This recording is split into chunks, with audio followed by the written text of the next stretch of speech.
Okay, I think we're live. I think, I hope, I believe we're live, right? So, some technical difficulties. Yes, there we go. Okay, very good, very good, very good. I'm Occupational Click, and I wanted to stream. Part of me said, "Fuck it, let me stream." And you can't see me right now. That part's intentional.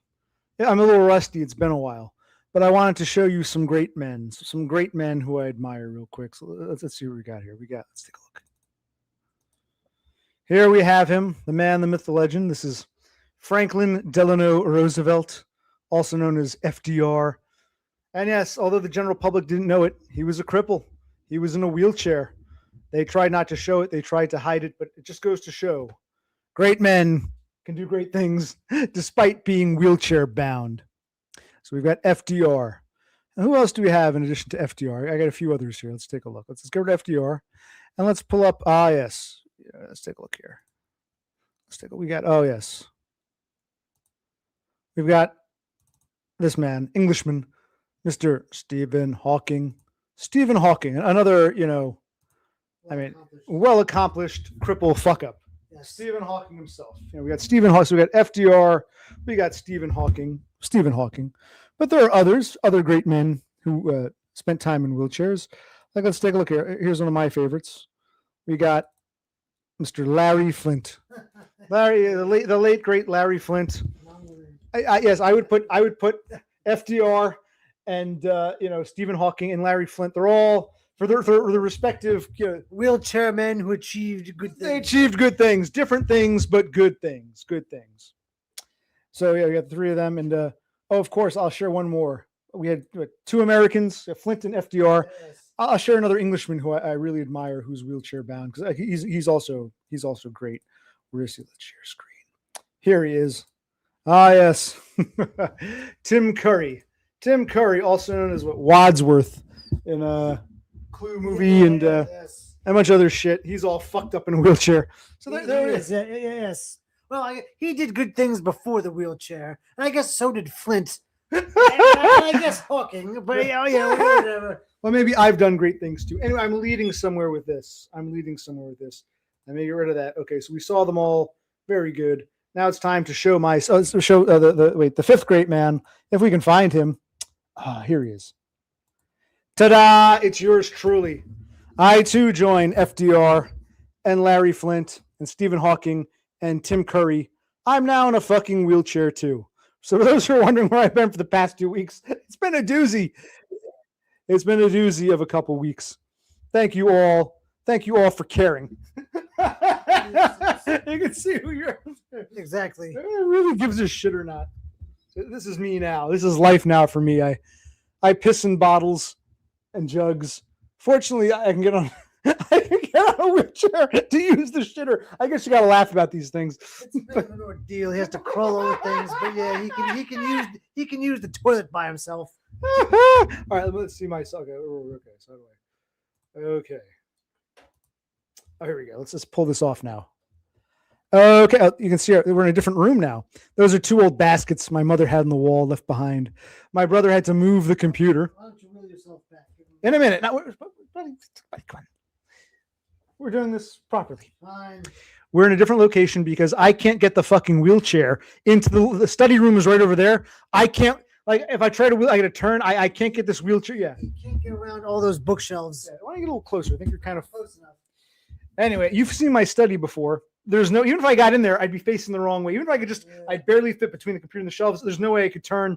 So, it's not, that room is not wheelchair. It's not handicap friendly. I'm handy capable. Well, let's take a look. I think I'm actually vaccinated. My parents weren't. The one thing about them, they weren't crazies. They would give me any vaccine that the doctor said. So polio was never really an issue for us. We're from, Yeah, we were born in the early 1980s in the USA, so polio was an issue. No, I was in a car accident. I'm going to tell you all about it. Yeah, see, I agree with Lennon here. You're too. Because when we talk to my shrink, sometimes my brother joins me. Once you back up and go forward now. So turn the camera down so we can see me. I want to see the shirt. Should take this message off. You're seeing more of our house. We got to talk about that too. Ow! I can still move my legs. They're just Bandaged up.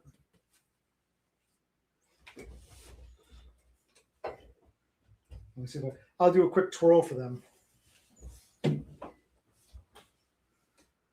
Oh yes, he's so proud he can You know, turn around. no, it's hard to go from carpet to hardwood or Tile. linoleum. Yeah, tile. Oh, And despite being crippled, I'm still a dick. I was blocking you in front of the refrigerator. yes. You talk. Leave me talk to him for a minute. Say hi. Hello, everyone. Hey, Lennon. Hey, Parker Peters. I'm just going to go back and forth in the background. Yes. He's going to get to that raft, man. Don't you worry. He'll tell the tale. He's been hankering to stream. Yeah, I had to get the computer, the monitor, the keyboard, all this crap. I had to set it up here. So now he has access to the world again. No, we didn't get a new place. This is just a different room you've never seen before. Hey, Behemoth.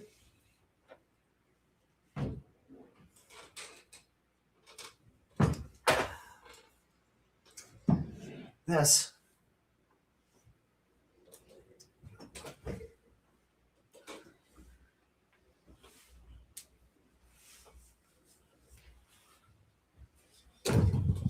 I can lock them. See if I put the brakes on. Actually, Mike, show here.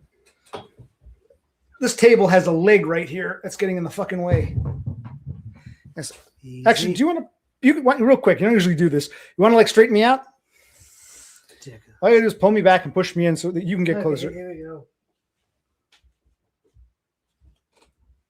Oh shit! Yeah, this fucking thing's in the, okay. It's good. It's good. Like, put it down. Put it down. Don't hurt yourself. Don't get a hernia. We're down a man. If you injure yourself, yeah, close enough. Close enough. I want you to be close. Okay. Okay. Cool.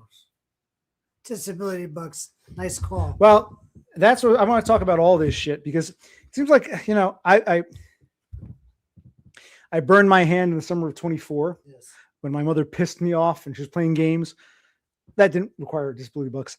If you watch my shit, it was the end of 2023. So it was 2 years ago. I tore my inferior epigastric artery. I guess I'm a sickly fuck, or all the pressure. I'm not self-harming. My body, when I get all pressured, something bad. Like I remember I was coughing, and so I was in the hospital like two years ago at this time. 2 years ago this time I was in the hospital, and once again I'm in the fucking hospital. So I'm definitely gonna get me temporary disability bucks. But now is the time to apply for the real disability bucks. Yes, it is. The real meat bucks. Okay. You already answered this? Yeah, I did. It was him who asked, or someone else repeated? He said that. I said we're in different. Okay, because I don't know who you were talking to. You got to say, okay, forget it. But let's look on the bright side. FDR. And if he could do it from a wheelchair, so can I. And we took the time to find these. Stephen Hawking. If he can do it from a wheelchair, so can I. And there's got to be a better way to do this. Yes, the hustler himself, the penthouse man, Larry Flint. Just hustler. Just hustler, my book. Whatever. Oh yeah, they're all heroes in my book. And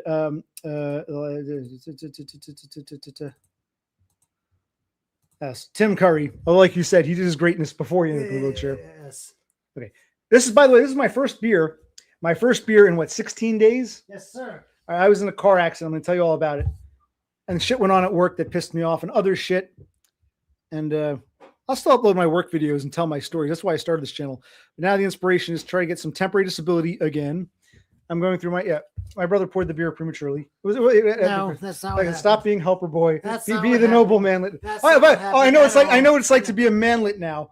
Because I'm like, my brother's the tall, and I'm like, I open the fridge, I can't reach the freezer, the ice cubes. Like, so how does it feel to have the power? He was all anxious to stream. He's been wanting to stream. Oh, get me a couple beers. I don't want to stream now. You just said we're gonna stream. I got you your beers, and we didn't stream, so it was his fault. Oh, he said I'm thinking about streaming in the upcoming future. I didn't mean right this fucking that's not second. what he said. He said, "Let's do a stream now." I said, "Okay." I didn't say now. Yes, he did. We're doing it now, but this was like an hour or so ago. I'm like, let's eat something. You should have said that first. You said we're gonna stream, have some beers, so I got it ready. Oh, let's eat now, like, buddy. You gotta get your time right. I'm going to show you. What happened was, okay. So, I did my last video I did was a snowstorm, and I didn't get in an accident that day because it was the first time I drove that car in the snow. And I probably should have put new tires on that car because those were the tires that came with it, which probably, I know the treads were shit, but I thought I could nurse along. No problems that day of the snow. I got home just fine. It was what happened was the night I came home from work. It was all snow. It was still snowing, and I was tired, and I went to bed, but I felt bad because my brother was at work.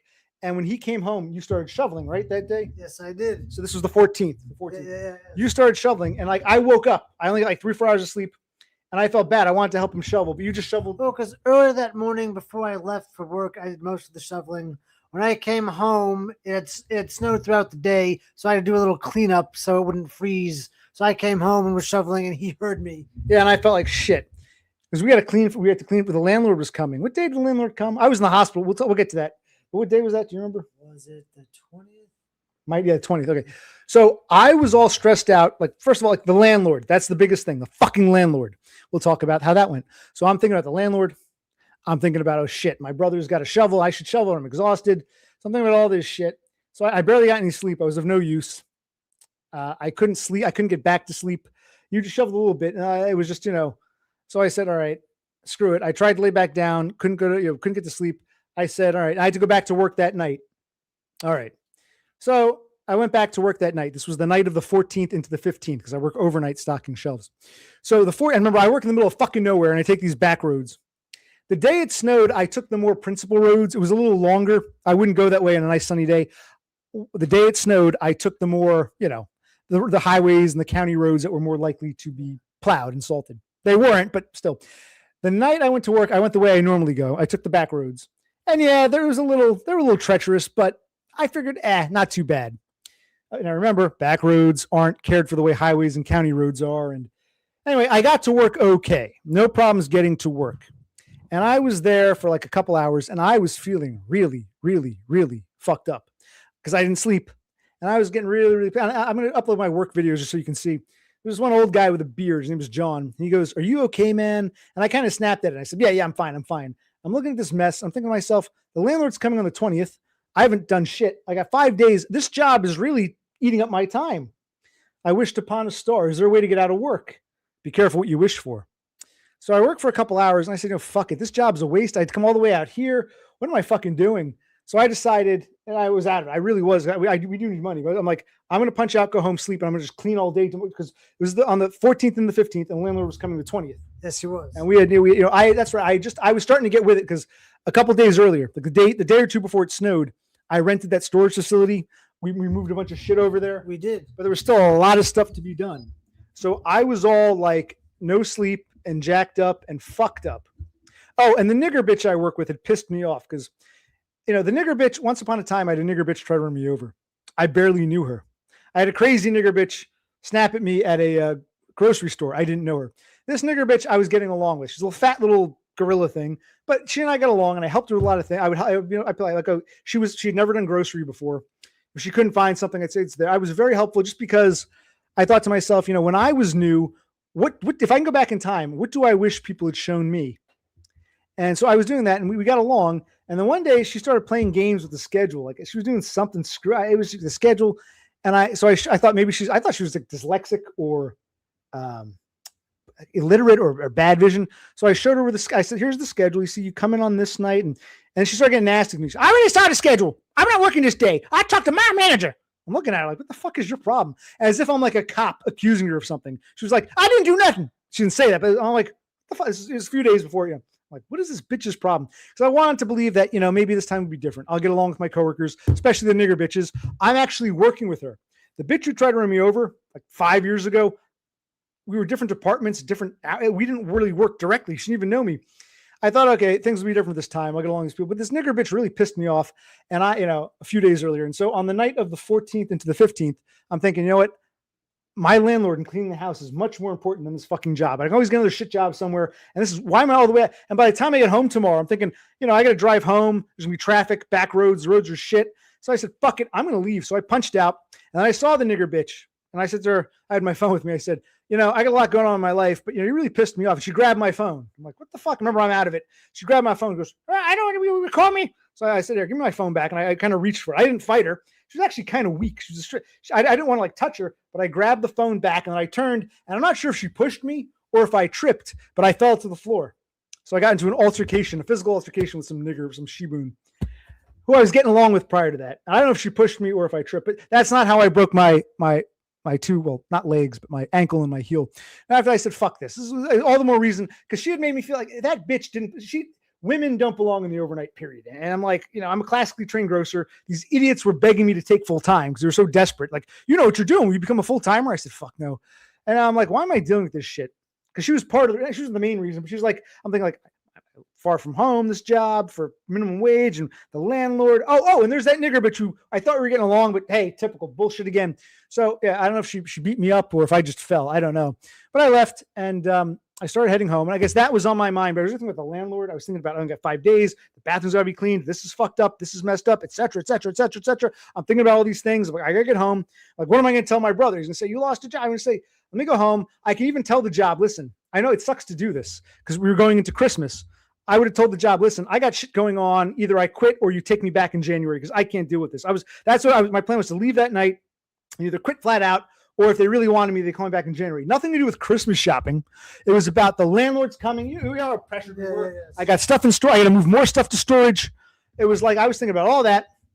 And I was going around those dead man's curves, which if you watched my driving videos, you've probably seen. And I was going the speed limit and the road was clear. There was no snow on the road. But I must hit some black ice because I'll show you. I got there. Where is it? Let me show you. There we go. Can we see that? I was here. I was going. Do you see them? I don't know if they can see the mouse on screen. But yeah, oh yeah, they can. Good. So I was here. And there's it's not a sharp curve. It's a gradual. So I was here, turning left to go into the curve. Going about the speed limit, and like right here was like being like, it reminded me like of first I would say like like a railroad track when the line is switched. It's almost like I was on this track, this plane going this way, and then I tried to turn slightly left. It became like bumper cars. I was on the snow, couldn't stop, couldn't steer. I was stuck on the snow. The road went this way. My car kept going straight and right into a tree, wrecked my fucking car. I haven't seen it. It got towed to some place. I got to figure out what I'm going to do with it. I'll probably have to sign, it's going to cost thousands to get it towed back here and it's probably junk. But I want to get my stuff out of it.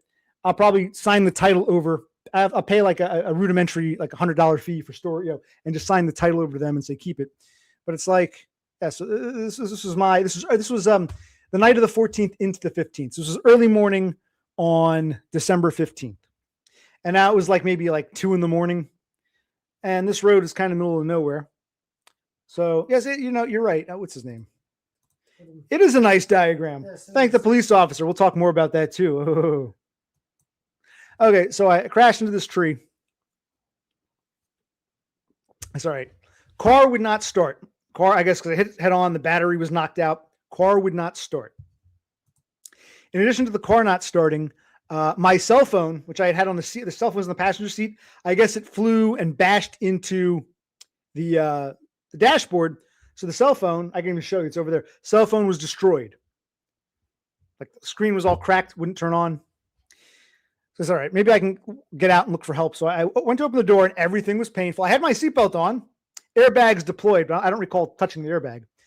The seatbelt probably saved me from going head first into the windshield, but the seatbelt also broke my ribs, a bunch of fractured ribs.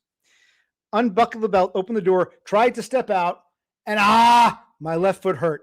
Tried to move my right foot, forget it. I did manage to get out and stand up, and I said, holy shit. And there was nothing around, so I got back in the car. Now it's 2 a.m. Car is dead. No heat, no electricity, no cell phone. You wouldn't think, this isn't like, somewhere in the Himalayas or deep in Alaska. You would think in New Jersey this wouldn't be a problem, but I'm like, holy shit, I can get hypothermia. So I'm basically sitting there kind of moving a bit, very painful, tried to turn a few times. We go like this.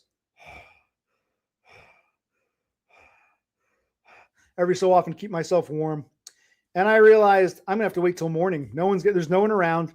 Once in a blue moon, an odd car would go by, but I knew they wouldn't see me. So I said, I gotta wait till morning. So it's 2:00. Around 6:00, early daylight happened, and some cars started to go by. And I don't know if they didn't see me or if they were ignoring me or they thought someone else got it, because cars coming this way, if you can see where I was, they clearly would have seen the tracks in the snow and my car in the tree. I was right off the road. There's no way they could not see me, but either they just kept driving. I remember I couldn't walk to the road. I was trying to stick my hand out the door and going like this, like, help, help. I was trying to do that because this is like the weirdest scenario. Can't walk, can't use my cell phone, no heat in the car. And I'm trying to like wave, cars kept going. And this went on for about an hour and change, maybe 2 hours. I don't remember. There were a lot of cars by 7 in the morning. There were a ton of cars driving by. No one stopped for me. No one did anything. Even though we're in the middle of nowhere, by the grace of God, that's what I'm doing. Don't distract me. Even though we're in the middle of nowhere, by the grace of God, I looked over and it was a Mexican on a bicycle. I don't know where he was coming from or going to. It was a Mexican on a bicycle. And I said, I remember trying to talk was hard. Hola, hola. And the guy, he couldn't not hear me. So he stopped and he goes, oh, what happened? I said, oh, it was an accident. Can you call police? Now, I don't know if he didn't have a cell phone or his problem was. Maybe he's illegal. So what he did was he went in the road and he went like this. And he flagged down another Mexican. This guy was driving a landscape truck with a plow. So that guy stopped and they started speaking, muchacho. So the other Mexican goes, hey, what happened to me? I say, what's up? I said, yeah, I was in this car accident a few hours ago. And he starts, oh, you didn't call for 911? I said, no, my phone was destroyed. Oh, I said, no, okay, hold on. I called 911 for you. So he calls 911, but he didn't know where he was. So the first Mexican on the bike got back on his bicicleta and rode off. But thank God, it was by the grace of God, none of the cars, for middle of nowhere, no cars for hours. Then the cars that do come, no one's stopping. Finally, I got, thank God that Mexican, I never expected a guy on a bicycle in the middle of nowhere in the middle of winter. So I flagged, and he flagged down a landscaper with a plow. And the landscaper gave me his phone. And because I know where I am, so I told myself, am I on this road? Okay. So the Mexican guy's like, I'll wait for the ambulance, they say. I said, okay, that's cool. So he gets in his truck and he sits there and I'm sitting there and we're sitting. Finally, the Mexican goes, I'm sorry, man. Amigo, I got to go. I said, I understand. You did enough. Thank you for calling. It took that long for the fucking, okay. So, all right. So the ambulance drove off. In fairness, after the ambulance drove off, I'm sorry. Duh. Maybe I had mental problems. So the landscape truck drove off. Mexican on a bicycle. I got to him. He flagged down the landscape guy. Landscape guy let me borrow his phone to call 911. And then he waited and he realized the ambulance wasn't coming, so he left. So I had to wait longer for the ambulance. But eventually a lady stopped, this older lady, and she goes, are you okay? And I said, no. I told her, I pretended I didn't tell her about the Mexicans because I figured 2 calls are better than 1. So she called 911 for me. I said the same thing. And then they said, okay. So it took 2 calls to 911. Yeah, two Mexicanos and a Gringa Vieja. So anyway, finally a cop came. And the cop is like, police aren't your friends. But like I said, this is my first 2. You poured 2 in there? 2, yeah. This is my 3rd beer in the past 16 days. Fourth. Wait, you poured 2 warm ones. 3. I gave you number 3. Oh, you gave me. Okay. You poured 3. You're now pouring 4. Well, maybe I did have mental damage. You always had mental damage. That's beside the point. Anyway, so thank God for the Mexicano and the bicicleta and the other Mexicano, or maybe it was Costa Ricense. I don't know. Hondureño. I don't know. And then the old lady, I would say she was not as old as our parents. I'd say 60s. And she was, polite. So it was nice. Good Samaritans. Okay. So the first person, after hours and hours of sitting there in a cold car, can't walk, even if I wanted to try to walk for help, I couldn't call anybody.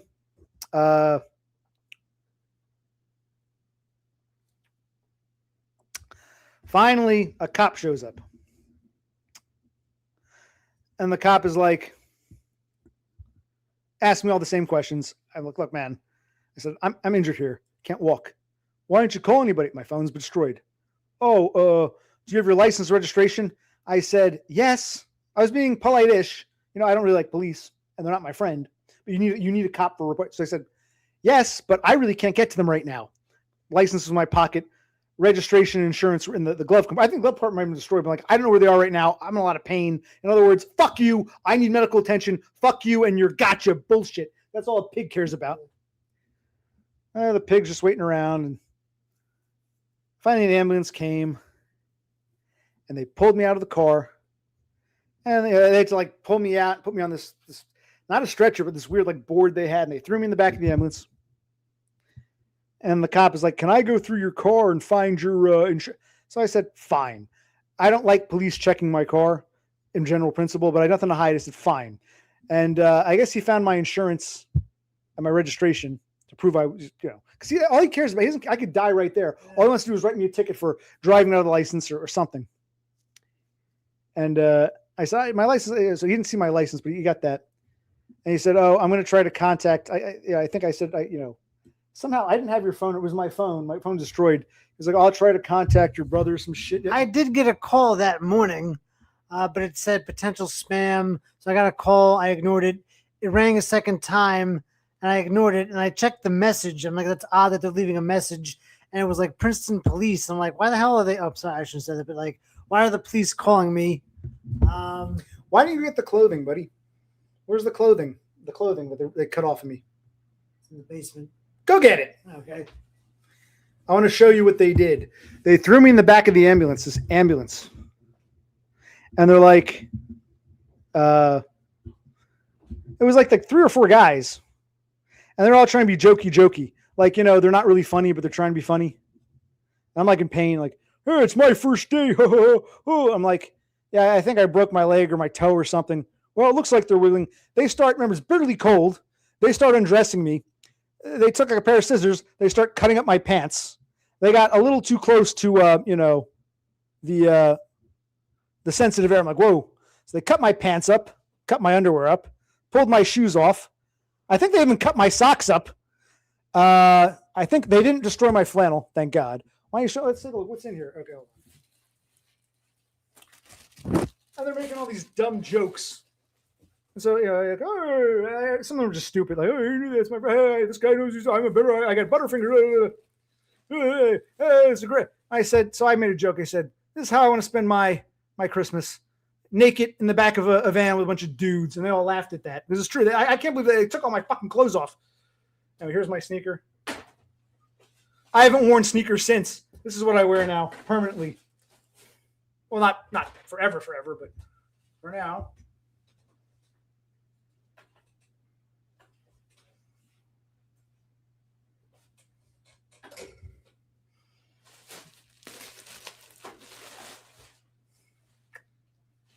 This is my beautiful. I love this hoodie. This hoodie was great. That's right. They took my flannel. They unbuttoned the flannel. The hoodie was underneath. They cut my fucking hoodie. Look at this. This is a beautiful. I love this hoodie. I guess I could still use it. It's like a jacket now. I could still use it. But this was, okay, I can still use it. But they cut my. This was one solid shirt. You put it on, like this. Now, well, I guess they personalized my hoodie. They turned it into a robe. Trying to get dressed in a wheelchair ain't easy, but okay. Okay. And what else did they just do? Oh, here are my pants.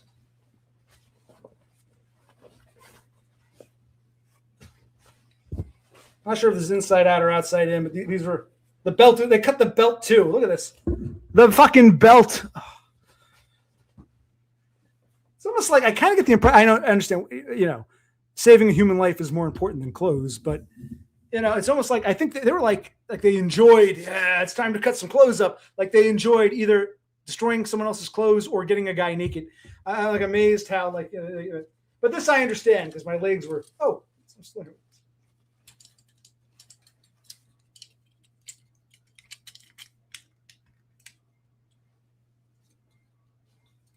wow.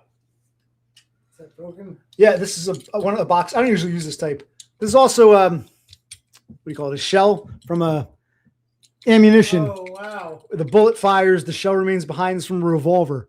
I had it in my pocket apparently, and now it's jammed in here. Look at that. See how that's jammed in? we had gone shooting guns weeks earlier, and I guess even putting it through the wash, it never fell out. So that's a shell, a casing. You fire the bullet when you put the ammunition into a revolver. You fire or any gun. You fire. The bullet projects. The shell casing remains in the chamber. So that's what that is. And that's cool. I can do that eventually. But if that weren't lodged in there, I'd be able to push this up and a blade would come out. So look, wow, the impact was so strong, it fused the empty, ammunition casing into the. It might have frozen. Might have frozen too. Kind of phallic looking, the other thing about that. Anyway. No, it's a type of box cutter. There are blades. You lift them up. It's a box cutter. Blades. Get that. Yeah, go ahead. If it's so, we're doing this mainly for us to document what happened.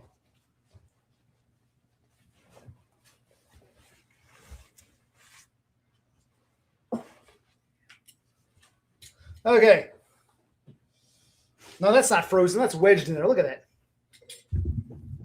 You call that a knife? That's not a knife here. That's jammed in.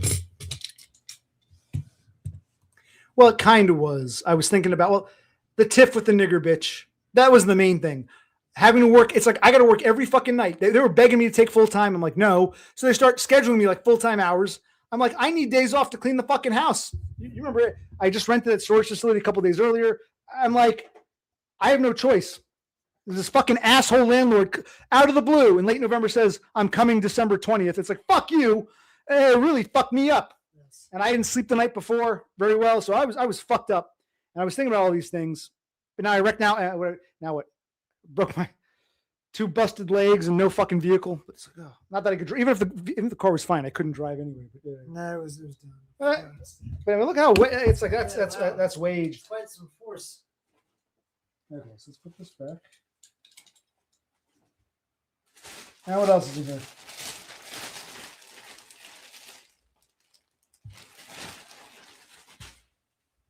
These used to be socks.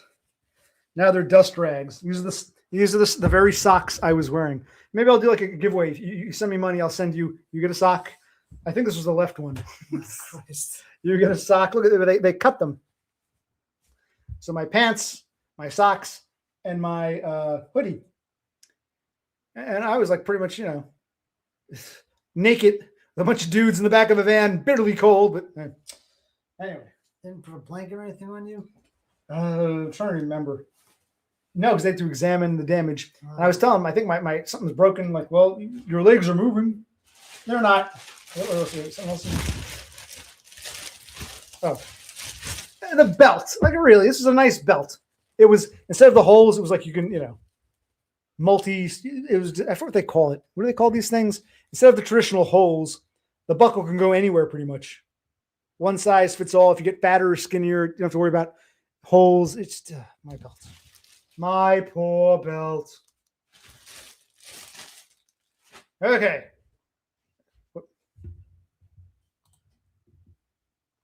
We're going to get to that. We're going to get to that. All right, I'm trying to tell the story in order. I will answer your questions, but you've got to. There, yes. Yes, but this is a good schematic. I'll talk about this too. We're trying to go chronologically. Yes. Yeah, basically a slight curve. I wasn't speeding. I was thinking about all these. I should have been more conscientious, maybe driven a little slower. Again, the tires were shit. They're the ones that came with the car. It was a used car. But I don't have time or money to put new tires on. And I'm thinking about all this shit. That's all I was thinking about. Next thing I know, slight curve.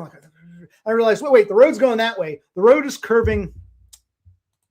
The road is right here. The road is curving to the left, but I'm still going straight, like a railway track, like a split. Like, wait, the train's going the wrong way. And the next thing I know, it was just pure snow. Couldn't turn if I wanted to. But I guess it's better that I crashed into a fucking tree instead of like a creek or a stream or something, or a river, because I probably would have drowned in the car or some shit. But I would have seen you. Right, because there is a little creek, stream not too far. Okay.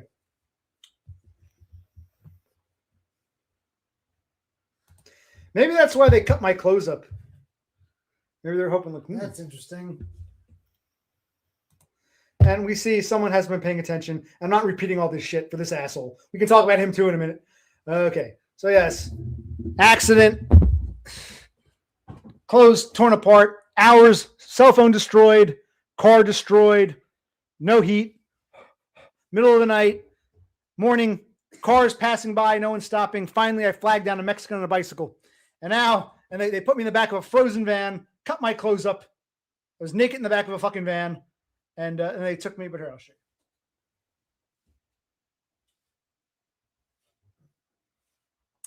This is what we have now. Oh, this is life. We'll get back to there. We'll talk about part 2 in a minute. In fact, why don't you do a 60-second? You know how to do that? You probably don't. Now what do I gotta click? I don't know. Just click random tabs so you find it. I think it's that one. There you go. Click, yeah, 60.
Oh, hello.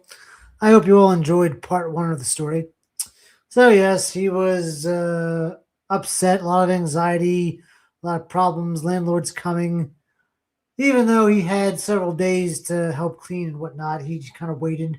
But, he was at work, and again, he's upset with someone. Someone got him upset, so he got in a little tiff. He leaves early, hits some black ice, crashes into a tree, hours in the car. He eventually gets some help. An ambulance comes. Police come. After hours. After hours in the cold. I guess it's a miracle he didn't freeze to death or lose any body parts. So anyway, he's now in the back of some sort of... My Christmas miracle. Yes. Now we get to part 2 of the damn story. That's right back. Yeah. I had to go. I just had to take a piss. I piss in a jug now. I got like a bunch of jugs, and I just dump them into the toilet when I can roll into the bathroom. It's an ordeal. Well, my phone was destroyed and there was no one around. It was the middle of the night. I couldn't walk.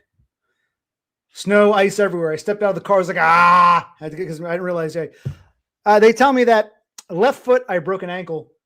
Right foot, I broke the heel, which is much more painful. I also think I broke a couple toes. I don't know because it's all bandaged up because I can't feel a couple of my toes. So, yes.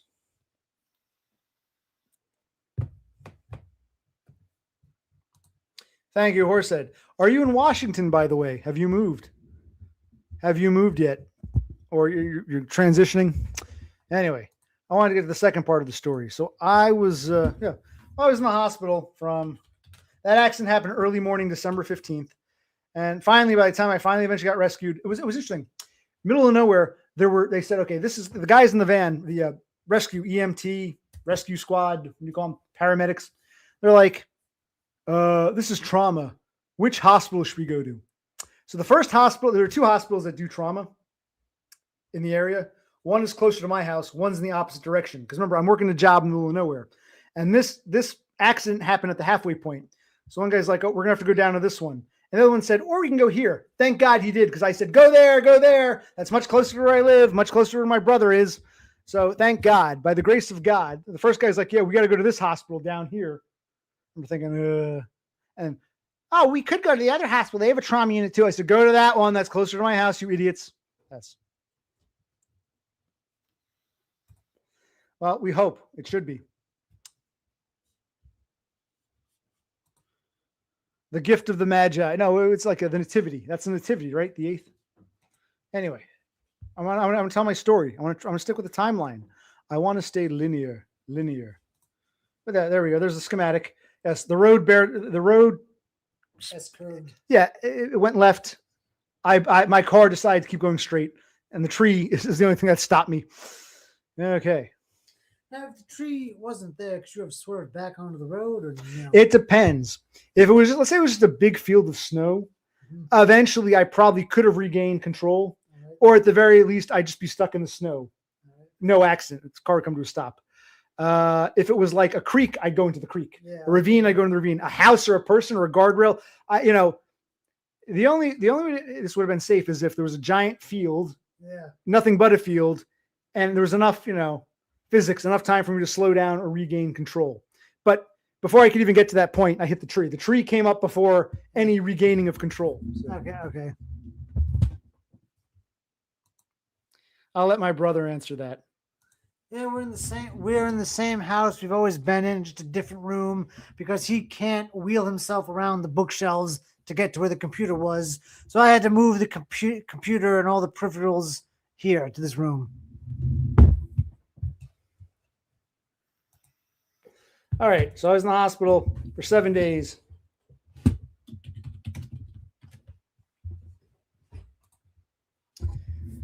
And first, they rolled me in. They asked me all sorts of questions. Then I was in the ER, emergency room. Then they rolled me and asked me the same questions, bunch of questions. I actually don't remember much of the ER. I was in ER for a couple days. The nurse told me, oh, the police called. Here's your accident report number. And, oh, there was another call from a salvage company. Your car is at some tow yard that the police sublet, the police, use. So I said, okay, thank you. And after a couple of days, they said, okay, you're doing, they took a bunch of x-rays, a lot of time just waiting around. I felt like crap. I was on meds, but I was fucked up. They took x-rays and ultrasounds. And ultimately they moved me into they moved me from the ER after a couple of days into the trauma unit. And I had my own little room for a bit. It was nice. And then towards the end of the week, for the last couple of days, they rolled me into a room with a roommate. He was an interesting character. We'll get to that later. But anyway, so he had his accident. He's taken to the hospital. Of course, I wake up. He's not here because he works overnight, so it's normal for me. I go to work like a normal day. I come home, and his car's not there, so I just figured maybe he's out doing errands or whatnot. Remember, my cell phone was destroyed, so I knew who to contact him. But he did call me from the hospital that evening. And I used the hospital phone, yes. I didn't visit him another couple days just because, he was... I said there's nothing you can do for me anyway. Yeah. But when he did, he brought me another old cell phone I had, and I swapped SIM cards. So I took the SIM card from my broken phone, put it in here so I could use my number and shit. A lot of stuff on that phone was lost, but actually, want to get the broken phone? Let me show it.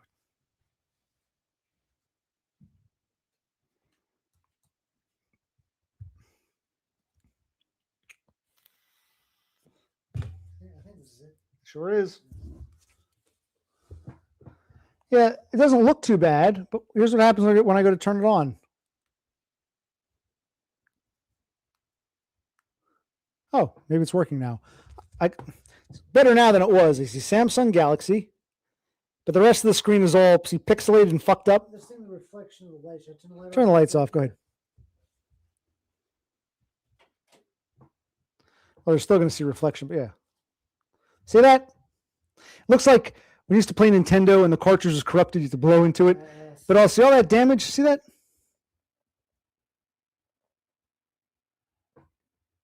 This is why I couldn't call anyone. Couldn't call 911. Couldn't call my brother. This. Do you see?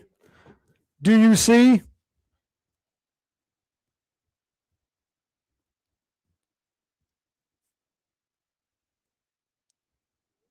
Okay. Good enough. Let's put that back. You can leave it on. Just put it down. So, okay. Put it back where you found it. I'll be careful. I don't think it's going to explode. I don't even use it. It just sits over there. I want to try to find a way. I'm not going to bother to fix the screen. It's not worth it. Is there a way I can hook it up to the computer and just transfer stuff off? Because I had some videos, some pictures, some other things. Is there a way to what do you quiet? No, I'm saying you can hook up a laptop to a TV. Can you do the same thing? Can I hook up my phone's what's supposed to be the screen and put it on a computer? How would I do that?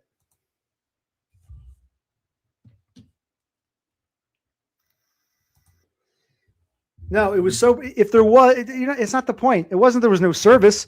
The phone was destroyed. There's no way to use it. And did you not just see what I showed you? Couldn't make heads or tails of the screen. It's totally fucked up. No, I couldn't make any calls, including emergency calls. I understand. A lot of phones, if you don't pay the bill, they discontinue service, but you can still make emergency calls. I'm saying the phone itself is broken. It's almost like it didn't fucking exist. Well, I can plug into PC, and it'll show me the files. All right, I'll try. All right, I'll do that. Yes, he is a good help. I'll give him that. He's What's saying? your buddy in Australia. Thank you, bro C, for taking good care. You're welcome, James. I know you appreciate it more than he does. He's trying to win brownie points. Anyway. Yep, I thought there was more. I need an adapter. What's this adapter called? How was I supposed to do it? You can't even use the screen. Nothing works. Did you just see it, you idiot? I'm not going to show you again. No, the screen was busted. It was all like pixelated garbage. I couldn't see anything. Oh, voice activated. I don't think I have voice activated. I don't talk to my phone. Oh, well. I guess I should have said emergency, emergency, emergency. But the phone wasn't doing anything. I was talking like, shit, this sucks. The phone didn't do anything. Yeah, but I wouldn't be able to read it. The screen's all busted. Anyway, no phone, no working car, no heat. Just couldn't walk. Just all I could do was stand on the side of the road and wait for someone to come along. Saved by Mexicans, went to the hospital for a week. And then got my clothes cut up. And all right, what happened? So what did you learn? What happened to you? What do you fractured ribs? You mentioned. What else? Fractured ribs. I mentioned this. You weren't here. I'll mention it again. The left feels better. Left doesn't feel too bad, but I can't stand. I'm not allowed to walk. Left has they told me, a fractured, broken ankle. The right has a broken calcaneus, which is basically the heel. And that's much deeper. I told him, I said, the whole foot hurts. The right one. They're like, yeah, because it's much deeper. It's not going to be localized pain. You're going to feel it all over. I feel up the side of my leg. It's like this one injury affects the whole foot and the bottom part of the leg. It's right is very painful. Left I can tolerate. I can't stand on it. That would hurt. But sitting here, the left doesn't bother me if I'm just sitting. Right now, I feel nothing in the left. Nothing. The right, I'm tempted to like put up because the right hurts. And the pain seems to move around. So it's like a basic instinct. Am I crossing the wrong way?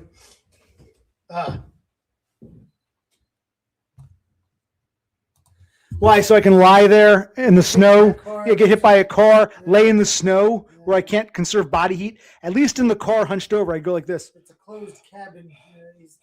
Right. It's somewhat insulated from the wind. If I did what you wanted, I wouldn't be able to get up. I'd be lying in the fucking snow with the winds blowing on me. No, that's a bad idea. Unless there's like a building right there, you can get. This is the middle of nowhere. Unless there's like a building right there, you can try to crawl to. It just wasn't. I'm like, no, it's better I stay in the car.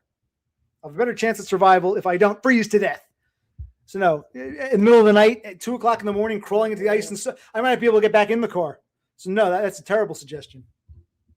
And I'm here alive to tell the tale. So, yeah. Okay.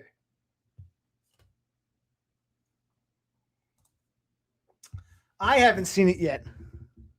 I thought about having it towed back here to the driveway, but the tow is already like $1,500. It's like the tow, X amount per mile, storage fees. I'm like, I want to go see it so I'll take pictures. I want to like get my stuff out of it. I'm going to have to sign the title over to the salvage yard, pay them a fee for like $150 for the towing there, but just give them the car because I don't think it's salvage. I asked the guy, he goes, no, the front's all busted up, so I don't think it's worth fixing. Even if it is, it's going to be. And I had the most basic insurance. I did the least. Here's what insurance. Okay, insurance will not pay for the car because it was my fault. If someone hit me, it might be different. Because it's my fault and no one else was affected, insurance is not going to pay for the car. There is the medical portion where they'll pay a lot of the bills, and they'll even pay. I'm doing all the paperwork. This is like the adult paperwork. They'll even, if you have a helper like my brother, he can get paid. So I got to fill all that shit out, but I also need the doctors to fill shit out. So all the bills for now are going to the auto insurance, and auto insurance might even pay me like lost wages. I have to apply for temporary disability. I'm going to apply for food stamps again. Oh, by the way, a few days later, I got a phone call. It was a voicemail message from the manager of the store. And so I called them back. And I said, listen, man, I was in an accident. I'm in the fucking hospital. I lied to him. I lied and said I was in an accident before. I said I was in an accident on my way to work, but I was okay. And I came in and I felt out of it. And he goes, enough about the accident. What happened between you and the nigger bitch? I said, I don't know. You don't remember? I said, no. Well, you got in some kind of tiff and then you fell over. You tripped. But she was involved too. So you're both fired. I said, fine. I'm not going to fight you on it. Go fuck yourself. I can deal with them later. Do I apply for unemployment? But apparently the nigger bitch was fired too. Because I was leaving. I saw her. I'm like, you know what? I'm a classically trained grocer. I don't need shit. I thought we were buddies. Now you're acting like a fucking twat. I'll call her out. But apparently we were both fired, if he's telling me the truth. But I need them to fill out the form for my wages. Because even though I'm fired, I wasn't fired at the time of the accident. So my employer has to fill out. And apparently the claims agent for my auto insurance says, I faxed the form to the payroll department of your employer, but the fax didn't go through. It gave me an error message. Oh, nice. Okay, I didn't break my legs, you moron. I'm sorry. I'm not trying to get testy, but you of all people. Oh my god. I said like 2 minutes ago. Yeah. You asked me. I said it earlier when you were away. You just asked me. What did I just say? Yeah, so he was wearing his seatbelt, so he didn't go through the windshield, but the pressure from the seatbelt fractured his ribs. Apparently, the way he crashed, it crushed into his feet, so his feet are also fractured / broken. Ankle on the left, heel on the right. Yeah, so even he doesn't know, just the way he hit, the way it all worked out, he fractured his ribs, he broke an ankle, he broke a foot, and that's all that happened. His head, his neck, and his back are fine, which is a miracle. It's and his hands and arms work. So yeah, he just I guess there was a little bit of luck with this accident. It could have been worse. If my legs were broken, I couldn't do this. La, la, la, la, la. I can still move my legs. I just can't stand on my 2 fucking feet because of the fractures. Yeah, so the vast majority of the damage went to his feet, a little bit to his... Not a little bit. Ribs are fractured on both sides. All Nothing right. you can do about it. Just let them heal.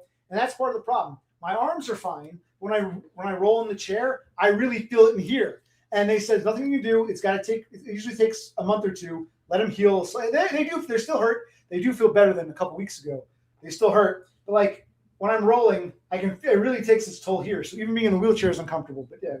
Yes. So we'll roll and we'll get back to the story. Look at them go. Now, what were you doing during this time? Like I said, I got some calls. It said spam. I didn't pay attention. Yeah. Okay. And then I got multiple calls in a row, and a message was left. Wait, from the same number? From the same and number. You didn't think to answer. No. You're a fucking retard. I'm sorry. I thought you got one little call. It said spam. You ignored it. If you keep getting calls over and over and over. Yeah. But no, actually, I got a call. It said spam. I ignored it. I got a second call. It said spam. I ignored it. But then a message was left. So I got 2 calls. I listened to the message. It said, oh, this is the police who want to talk to you. And I was just confused. Like, why did the police want to talk to me? I didn't do anything. Keep telling your story. So then, I looked up, random police calls, and there are spammers out there who pretend to be police, who claim you have a fine, you have to pay it. So I actually called the number, and I got a messaging service, and it said, press this button for that, press this button for that. So I pressed the button. It said no one was available. So I waited a couple hours. I called again, and I got the same. Oh, press this button for this office, press this button. So I pressed the button. No one is here right now. No one was there. So I was confused. Then I thought maybe, this is just a spam call because no one answered my call. And when I pushed the button for the specific office, I couldn't get anyone. So I was just kind of at a dead end. So unbeknownst to me, this was the police who found him. So whatever. I mean, I didn't know. They didn't give much information. They didn't say, I am police officer so-and-so. This is my badge number. Right. This has happened. It just said, I'm officer so-and-so, my badge number. I'm with this department. Your brother, we believe his name is this, has been in an accident. Please call us back. You can ask for me. There was nothing official with the message, nothing official really with the call. It was just a number, and I looked it up on my phone, and it gave me several business numbers. It wasn't linked to any one thing. There was no clarity with it. There was no explanation as to why I'm being called. It just said, "Hi, I'm a police officer. Give me a call." So, and I tried calling. I couldn't get through. I didn't know what to make of it, and that was that. While I was still in hospital for that week, remember the accident's on the 15th. I'm released on the 22nd. Somewhere in between, the pig wasted note. Oh God, sneezing. Sneezing, coughing, laughing causes some pain. Sneezing, coughing, and laughing cause me pain. And God help me if I get an itch on my leg or my foot because, oh God. Anyway, before I was even released, my brother, I was in the hospital. I called him and he goes, "Oh, you got something from the police. It's a summons for careless driving." I'm like, "Oh my fucking Christ." I'll actually read you the letter. I'm like, this pig wasted no time. I'm in the fucking hospital. He saw how fucking injured I was. He wrote me a 2-point ticket for, I think it was like $86 for careless driving. No, James, maybe it varies state by state, but I think it's fairly standard. States have different laws, but no, there's a big difference between careless driving and reckless driving. When you fuck up and go into the snowbank and hit a tree, that's careless. When you mow down 10 people and then back into a building and then go full speed over a bridge and fall off the cliff, that's reckless. There's a big difference between careless and reckless. No, this was careless driving. Reckless, you'd lose your fucking license. This was careless driving.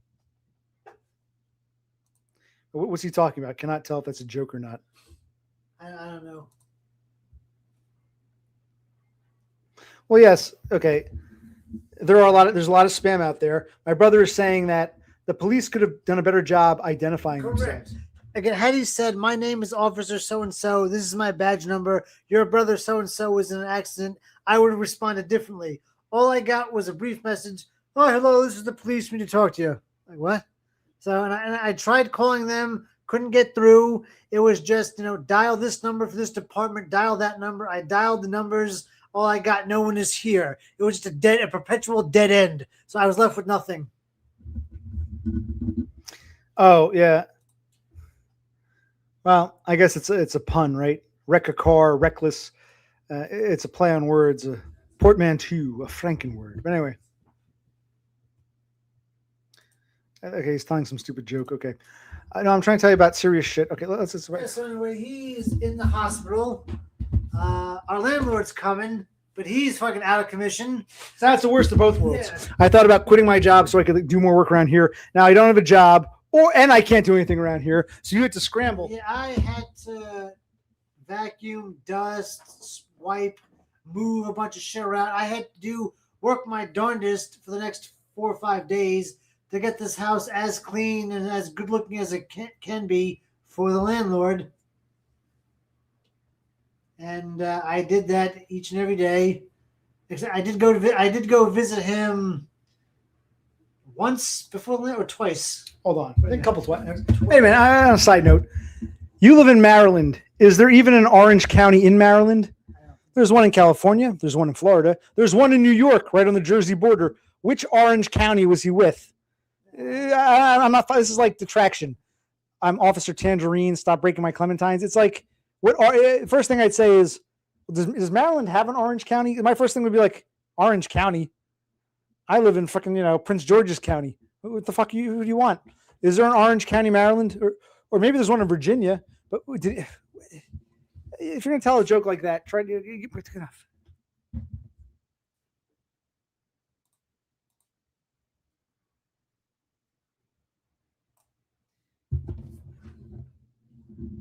The snow conditions, short answer is no. I had a lot on my mind, a lot of shit going on. I'm not repeating myself. The ice and snow was a part of it, but he was preoccupied with a lot of nonsense going on in his existence. Yes. So he was preoccupied mentally, so he couldn't focus on driving correctly, I guess.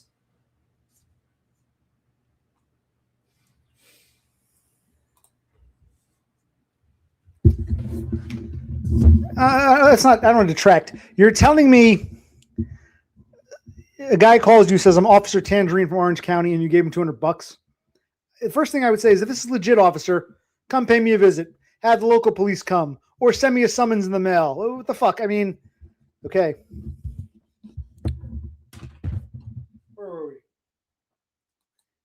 Oh, good. Thank God. Okay, yes.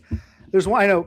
They say Disneyland is in Orange County, California. Disney World is in Orange County, Florida, and of course, your Orange County, the one in your state, is actually closer to us geographically. Even though you're in the same state as Orange County is just above the Jersey border. So that's where Blue Skies Media, like Middletown, Goshen, Port Jervis, etc. That's Orange County, New York. That's the closest here. It's basically it's New Jersey adjacent, just north of the Jersey border, Orange and Rockland. I still understand how Rafterman fell for it, even if he thought it was Orange County, Virginia. It does, yeah. College of William and Mary of Orange. Okay, yeah. Okay, that's why I said maybe there's one in Virginia. I know there's no Orange County, Maryland. There's one in Virginia. Okay, and there's one in New York, right over the Jersey border. One of these days we'll go up and see if we can find Blue Skies Media. All right, why not? Okay, so I'm in the hospital. While I'm still in the hospital, a couple days later, the asshole pig issued me a summons, careless driving. What else? Where are we going with this? Horsehead joined the conversation. I was reading his. Oh, go ahead. You can read while I'll show the. All right, so Horsehead had a crash. They cut up my sneakers too. Look at that. I didn't realize they cut my sneakers too. I want to keep these insoles. I got these insoles. Orthotics. I'll take them out later. That's it.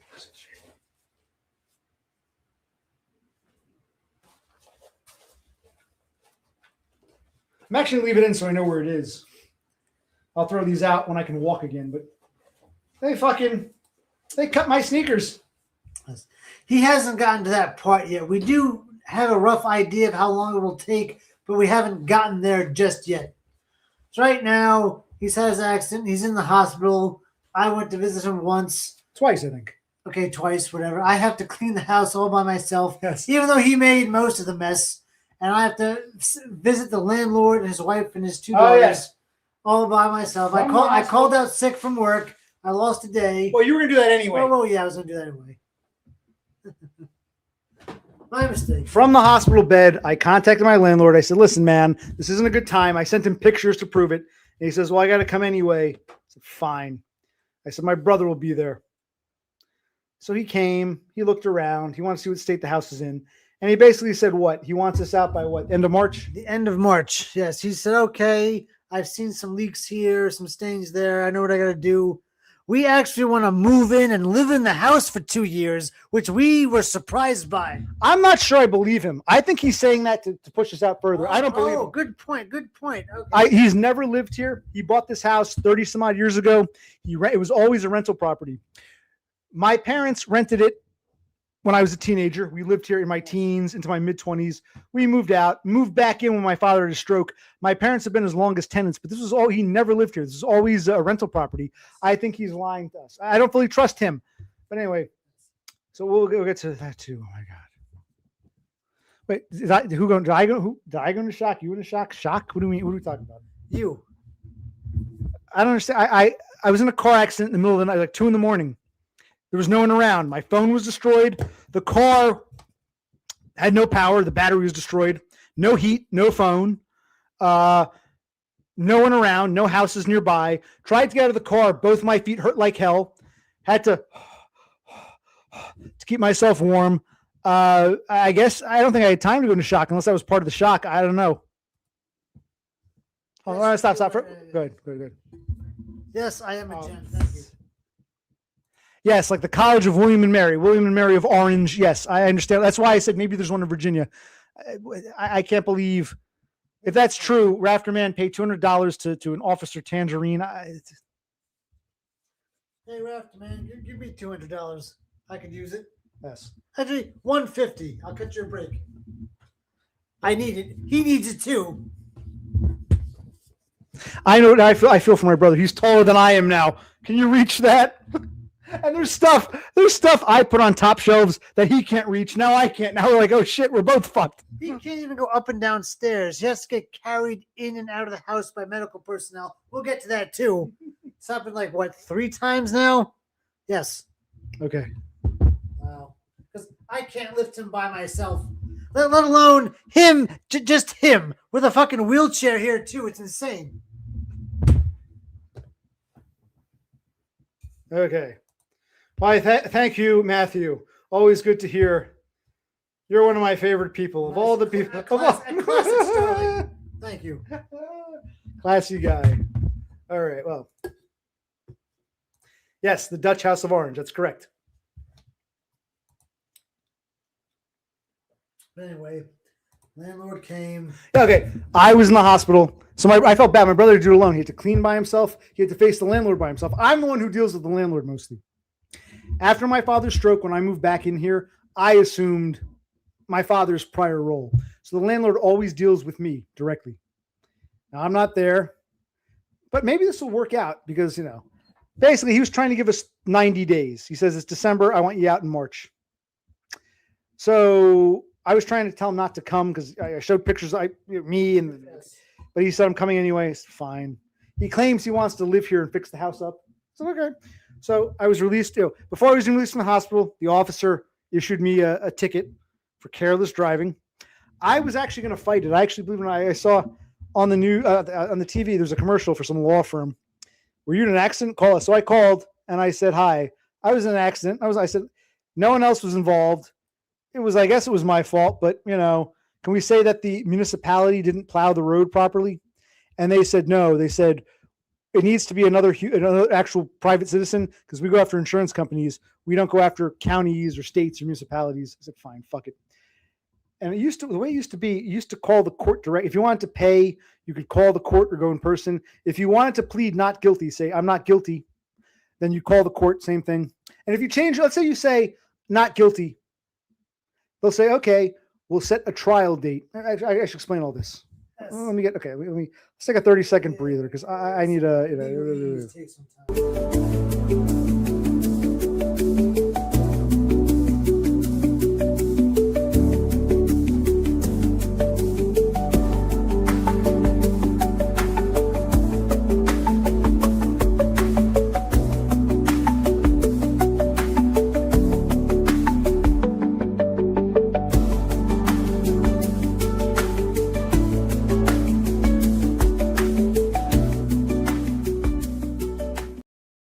Okay. When it might work differently in different states, but in New Jersey, if you get a ticket from a police officer for anything, there's a little box. And the box, it says court appearance mandatory. Like, I don't know, if you take a baseball bat and bash someone over the head, well, you'd probably be arrested. But some things they require you to go to court for. If that's the case, it'll say on the ticket, you must go to court. If not, it's optional. There was no requirement for me to go to court. No requirement. I could either pay the fine, which is an admission of guilt, or I could say, hi, even though there's no court required, I want to try to fight this, schedule a court date. And if I were to do that, they would send me something in the mail for whenever court was. Now, here's the rub. On the same ticket, whether there's a court appearance or not, the police will write in an arbitrary date. They'll write in an arbitrary date. It'll say court appearance, and it'll give you a date. The date is totally made up by the cop. There might not even be court that day. They can write any fucking date they want. Doesn't matter. If you want to go to court, or even if you have to go to court, you still must call the court, and then they send you in the mail, appear in court at this day at this time. So you never actually go by the date they write in. What that date really means, they're sneaky. It says court appearance, whatever. That's bullshit. The court tells you when court is, not the fucking police. What that means is you must deal with this ticket, either pay it or contact the court by this date, or a warrant will be issued for your arrest. The fucking pig gave me let me look at the ticket. Give me a sec. Where is the fucking ticket? The pig gave me a week to pay it. I'm like, this is fucked up because it's December. He has a quota to meet. He wants this either, I don't see it. It was the 29th. Yeah. So I had the accident on the 15th. I was released on the 22nd. This came in the mail somewhere between. What day did it come in, do you think, roughly? Just guess. Was it before or after the landlord came? Before. Oh, so it was the 19th? 18th? Yeah. So on the 15th, I'm in an accident. 15th to 22nd, I'm in the hospital. 19th, you got 19th. And then, so I'm like, and 4 days later, I'm getting this. You were driving carelessly, and the court date, which is really the pay by or either pay or contact the court. The date means pay or contact the court by this date, or you get a warrant for your arrest. Was the fucking 29th of December. I'm like, what the fuck? Usually they give you like a month. This fucking pig is trying to meet a quota by year's end. Yeah. What the fuck? Yes. I agree. The accident was punishment enough. Yeah, I know. But I think I have home. Let me see if I can find the letter. I'll read it to you. I have the letter. I scanned the letter. Let me see if I can find it. Camptown ladies sing this song. Doo-dah, doo-dah. Camptown racetrack 5 miles long. Oh, doo-dah day. Gotta run all night, gotta run all day. I bet my money on about timber. Somebody bet on the bay. Where was it? Hold on. Hard to find. I saved it somewhere. I don't know where I saved it to.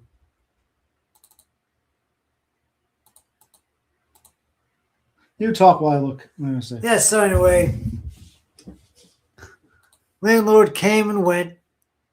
The landlord himself, he's kind of a pushover. His wife is a hard ass. We don't know what's going on because he's up there in years. He's our parents' age. Yeah, he's in the 70s. He's well into his 70s, so I think his wife is too. When he said he wanted to live here, we were both shocked. I took it at face value. My brother says no. He's just saying that to get us to move out more. And for all he knows, we're regular human beings with good jobs. We can live wherever we want. He doesn't know that we're fuck ups. So, okay, there's that aspect to it. But he wants us out. We don't want to go out. We do want to go out, but we just need some more time, as usual. All right, so let me read you what the police officers sent me, and then I'll tell you what we did with the landlord. Okay. So a few days after my accident, I'm still in the hospital. Well, they fired me for getting into a tiff with the nigger bitch, but she got fired too, apparently. So, but I still need them because even though I was fired, I was working there at the time of the accident. I need them to fill out a lost wages form so I can get reimbursed by the insurance company and by state of New Jersey for temporary disability. Where was I? Okay. Let me read. So here's what the cop sends me. This is dated. Okay, it was on the 15th. This came in the mail like 3 days later. I'm still in the fucking hospital. He knows how injured I because he wanted my license registration. That's all he knows. License registration. I'm like, I was polite-ish, but I was kind of curt with him. I said, I really can't get to it right now. I'm super injured here. You asshole. I didn't say you asshole. All he wants is his money. So he wrote, Mr. Click. As a result of my motor vehicle crash investigation during the early morning of December 15th, 2025, I have issued you one motor vehicle summons. Please see the attached paper documents. The police report number is X. You can contact the police records office to request a copy and check further details on the reasoning behind my findings. Respectfully, patrolman asshole. And the ticket, it was, if you want to look it up, it's in the state of New Jersey, I'm going to give you the number here. 39, for anyone who cares. Maybe for my future self. 39:4-97. Let's do this. Where is it?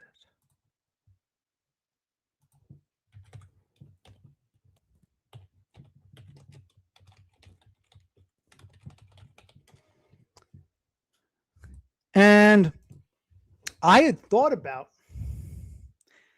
calling the court saying, I want to fight this. I know I'm not going to win, but at least that would push any payment to January. Because in the past, you used to be able to do that.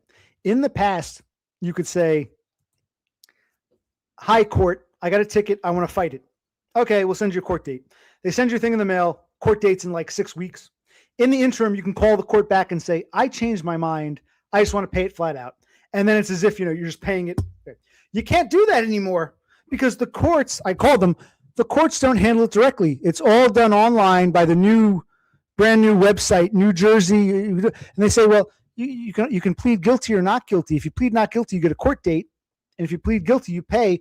But if you try to change it, it doesn't work. If you plead not guilty, the computer system says you're scheduled for a court date. You would have to come to court. In the past, you could say, I want to go to court and fight it. And if you change your mind, you can say, fuck it, I'll just pay it. You would do it all directly with the court. The municipal or county court. Now, because of this website, I realized I wouldn't have that option to push it off. It's either go to court or pay this. And I knew I couldn't win. So I said, fuck it. I'll pay the $86 plus a two and change service charge. It was $86 plus for the privilege of paying online. I think it was, let's call it $250. So I paid them the $88.50. because I can't have this over my head. I can't have a warrant out for my arrest. I can't. So I can't. I thought in January I can call him back and pay it, but no, you can't do that. And for years you could do that. Now, well, once you plead not guilty, and you want a court date, the computer locks you out, and you can't pay that way anymore. You have to come to court. So it's either I pay this now or go to court. I don't have the option of I want to go to court, I can't change my mind. It's like they've made things worse. And you have a computer, but you got to pay a service charge. This whole thing's a fucking joke. Yes. Yes, it is. Okay. Yes, where have you people been? How many times have I put this fucking schematic up? I was going the speed limit. I was preoccupied with all the shit in my mind. The road went this way, like a railway track. When the railway is switched and the train starts going on the wrong track. It's like the road went this way. My car kept going straight. Didn't have enough time to change direction. I was caught in like a track of snow, and the only thing that stopped me was the tree. My brother asked, would I eventually? Yes, if it was just a barren field. Let's say it was just a giant field, no trees, no bridges, no creeks, no guardrails, just a field or a yard. Yes, I would have been able to get it back in track. But the tree came up too quickly. The tree was you had the bend, and the tree was basically you had the bend of the road. The tree is like right at the bend. So once I failed to stay with the road and kept going straight, the road went left. I'm going straight. There was no time to do anything. Like bumper cars right into the tree. That's nice. When I contacted the court, one good thing about the internet, in the past, you used to go to the police office, request a copy of the report, pay them to Xerox it. Now you can get it for free I had to pay extra to pay the summons, but the police report was free. I gave them the number. The court emailed me, the police department records emailed me the report. So okay, that's nice. In the past, you used to go in person, request it, they have to Xerox it, you pay them like a quarter or whatever. So okay. So the trade-off is nowadays you can get the police report PDF file for free. And yes, that's a nice little schematic. That's pretty much, there was a house, but the house is pretty far from the road. And I said, there's no way I can crawl to that. And even if I do, people might answer the door. I said, for like, what's his name? Off-grid was going on about I would walk somewhere. The house was pretty fucking far away. This is not to scale, as it tells you. I said, I'm not going to take any action till morning. If by morning I really can't flag anyone down, if it's broad daylight and no one will stop for me, then I'll consider crawling into the road or crawling to the house. I can't do anything in the middle of the night. I can't, because what if I try to crawl there and I injure myself further or I get snagged on something? And if I'm healed, I'll go back and I'll show you where this happened. So there was no way I could get to that house. There was nothing else around. The rural road, a few houses here and there, woods. And I said, I can't take any action until morning. My first action comes daybreak, will try to wave someone down. No one stopped, even though they saw me, until the Mexican on the bicycle. Worst case, I'd start crawling into the road or crawling to the house. But you're right. This is a good case for OnStar. Right? But actually, no, that wouldn't work either. The car was dead. I had no heat. No power. I tried to turn. The key was basically lodged in the ignition, wouldn't turn. So I'm going, unless OnStar is separate from the car battery, OnStar would have been useless. Don't you understand? It's actually fun. I'm glad this happened in a way that I can show you the world isn't as safe as you think it is. We'll just use OnStar. Yep, the car was dead. We'll just use your cell phone. It was smashed up. Oh, just call for help. My both feet are broken. In other words, this is probably a worst case scenario. Yeah. You see, this can't happen. New Jersey, you can't die of frostbite in New Jersey. No, it can't happen. Impossible. Someone will stop. No, believe me, I'm glad that Mexican stopped. A lot of people won't. People don't stop. OnStar in the car can die because the battery's dead. Your cell phone can get destroyed, and you can't walk because your legs are broken. Your feet are broken. This is a perfect storm. Yes.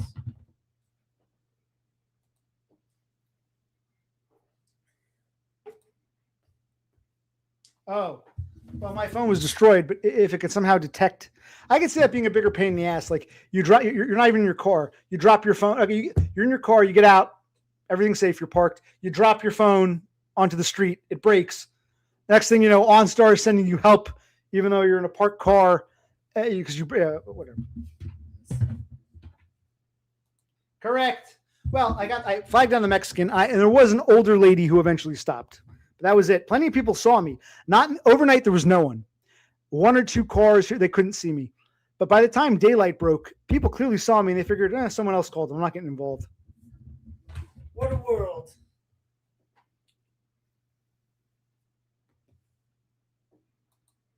That's correct. Okay. So yes. Yeah, the house was. This is not Disco. The house was further away. It was a pretty, big front yard. I'm like, I can't crawl that house. The people might even answer something. What if you ring the bell? What And if they they're say, not home? Yeah. What if they're on vacation in Hawaii? Yeah. Yeah. So I'm like, hey, this could be a disaster.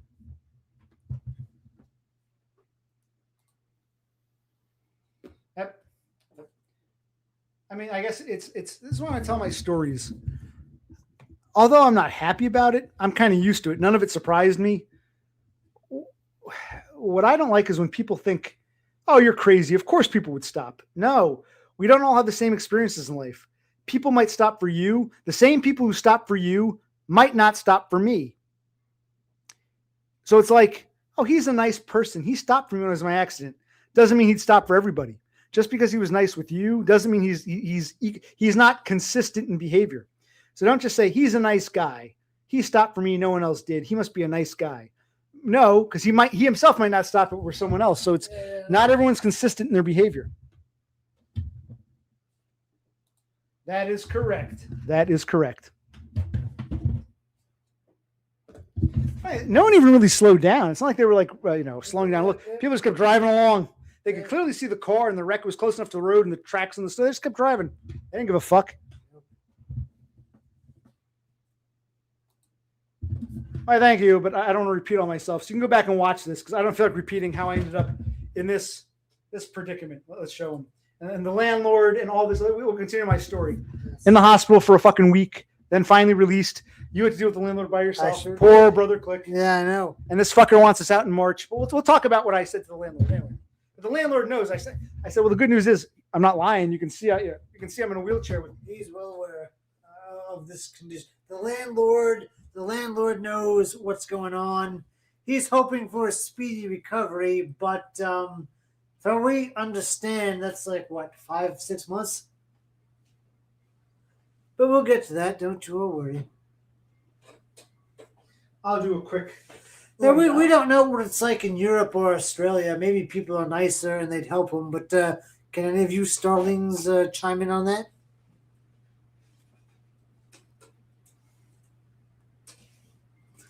Thank you, Rafterman. We both agree with that.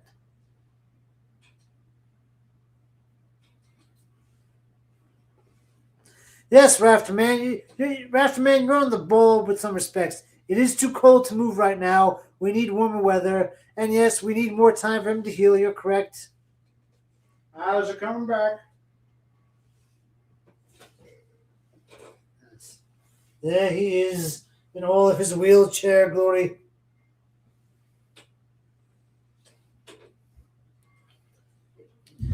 Before we continue with our story, let's share the pictures of the greats again, shall we? Why the hell not? A lot of people have done great things despite being bound to wheelchairs. Yes. We had our president, FDR. President of the United States of America during the Great Depression and World War II, or most of World War II. Yes. He would never see how it ended, but that's a story for another day. FDR.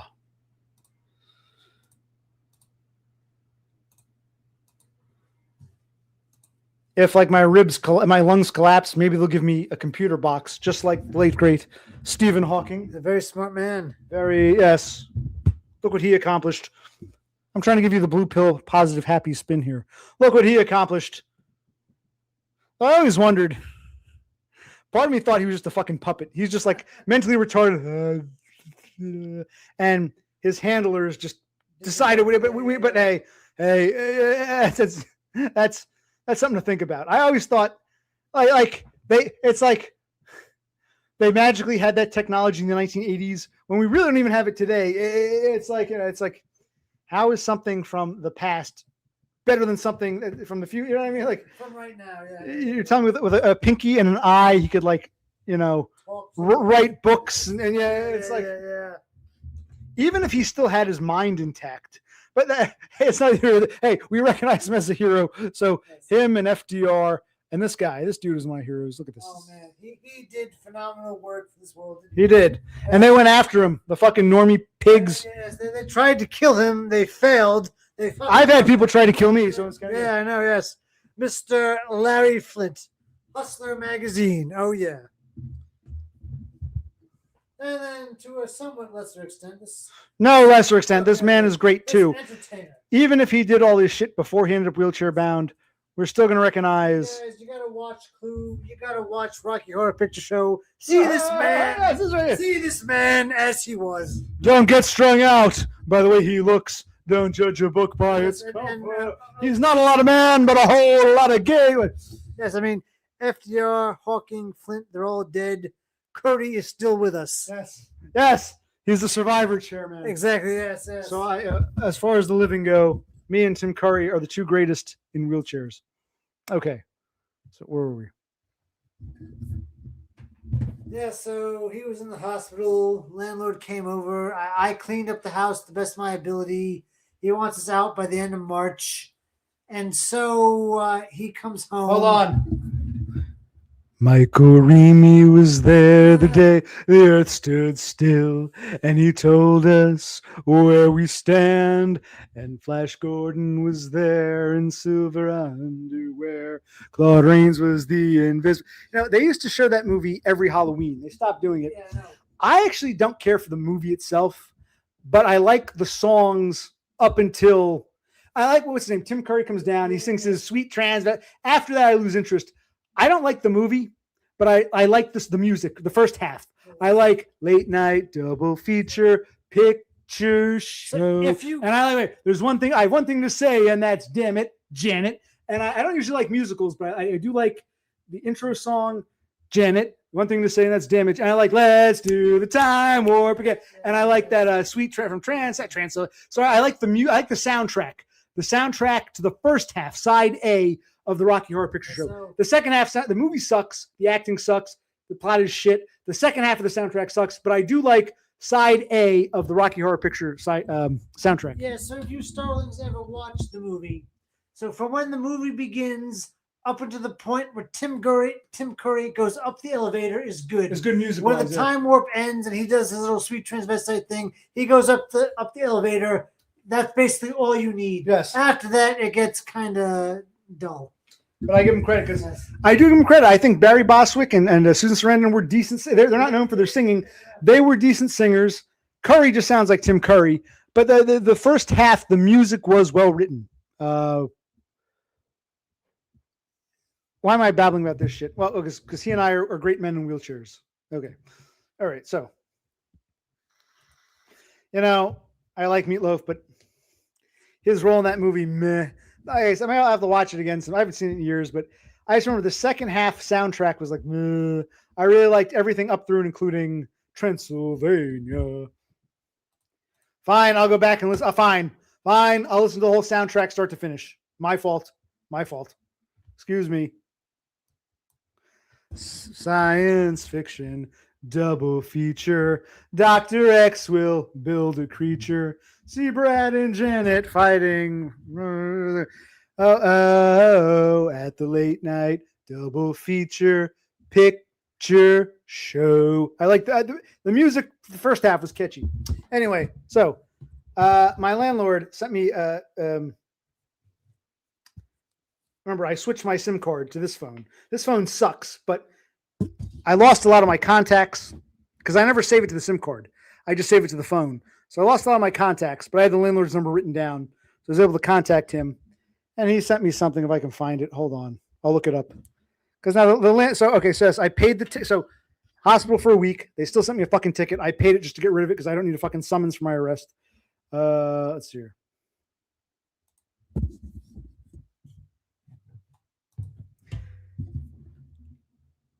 Correct me if I'm wrong. I don't think Cher was in that film. I don't think Cher was in that. Like I said, I never really liked the movie itself was meh. I like the songs from the first half. I don't think Cher was in that. Horace, you're the expert. Was Cher in the Rock? No, I don't think Cher was in that. No, Cher wasn't. No, I don't think Cher was in that. Anyway.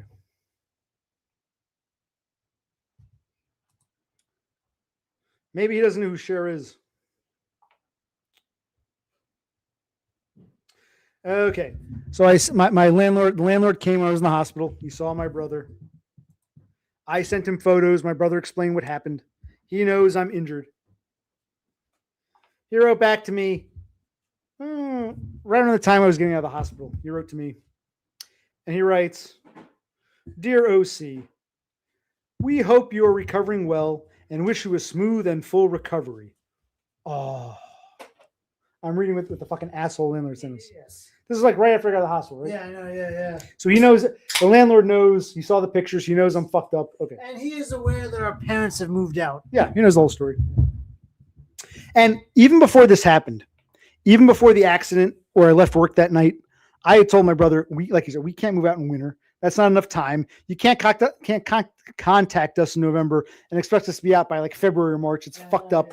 So he's going to get a fucking education. So he writes me, but he wrote me back when I got home. I hope you're recovering well. Wish you a smooth and full recovery. We also hope your parents are settling comfortably into their new senior apartment, blah, blah, blah. Thank you again to your brother for helping us access the house on December 20th. Yes. It was important for us to visit so we can understand the property's condition and plan responsibly for the work ahead. As shared previously in November, he emailed me in late November. As shared previously in November, we will need to recover possession of the house in the early part of 2026 in order to begin necessary cleaning, repairs, and renovation. In setting the March 31st date, March 31st, 2026 move-out timeline, in setting the March 31st, 2026 move-out timeline, we took into account the circumstances discussed earlier and your condition and aim to allow a reasonable transition period. While we are not able to extend occupancy beyond March 2026, we do want to work cooperatively with you and your brother during this transition. And this is like a disclaimer. Any rent accepted during this period is temporary only and does not create or extend tenancy. Basically he's saying, pay us the rent, but this in no way constitutes us extending the lease. You got to pay us the rent, but this is not okay. He's trying to cover his bases. Any rent accepted during this period is temporary and does not create a new or extended tenancy. Please let us know that you've received this message and are aware of the timeline. Wishing you continued healing and good health. Warm regards, landlord and family. So I said, I'm not going to text him back. I'm going to send him a fucking email. So I sent him an email. Yes. And the email, I'll give you the gist of it. Actually, I want to look at, maybe I should just open the email. Just give him the gist. Because I was a bit more forthright with him. What did I say? I said something to the effect of, all right, fine, open it up. Michael Remy was there the day the earth stood still, and he told us where we stand, and Flash Gordon was there in silver. See Brad Andrew fighting from another dimension. Oh, at the late night double feature picture show. I want to go. The music was catchy. I admit some of the songs were catchy. Yes. And the guy, he was born in England, but he grew up in New Zealand. He's the New Zealand mindset. I remember doing the time warp. Let's do the time warp again. It's just a step to the left, and then a jump to the, and then a jump to the right. Put your hands on your hips. Drive you insane. Let's do the time warp again. Let's do the time warp again. We're watching that movie the next couple of days. Like I said, the movie itself never did anything, but the song, it was like, Yeah.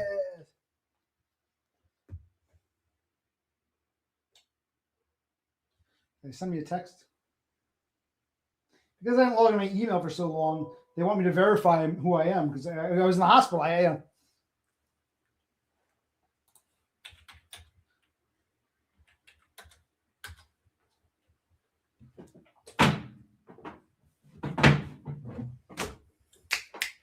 Let's do the time warp again. Okay. So the landlord sent me he actually sent me both a text and an email. Exactly verbatim. I guess he wanted to make sure. Also, we've been wondering for some time now because our landlord is up in his 70s. Is he really doing this? Is he behind this? because he has younger children that are about our age. No, he's got a couple sons like Yeah. our age, and then he and his wife. I guess they wanted. What happened was, he's got a son who's like, I think I'm gonna be 44. He's got a son who's 45 and one who's 42 or 43. Like, so I'm like right in between. It's like oldest son, me, next son, my brother. Yes. Then we have a sister, and then he has two girls who are young. I mean, they're in their 30s now, a bit younger. I think what happened was they were getting old, but they wanted a girl, so they took fertility meds, and they had the two twins. So he's got two sons in their mid 40s. One son is older than him. One son is younger than him. Then there's me. Then there's our sister. And there's his two daughters born circa 90, 91. Yeah, so they're mid 30s. Okay, and we think fertility meds. So we don't know who's actually, if it's behind the scheme. But you said when he came, he seemed like he was healthy-ish. You saw him. You saw him in the life. He was. Him and his wife, again, they're gooks. Gooks lived to be like 100. They were walking around. They were physical.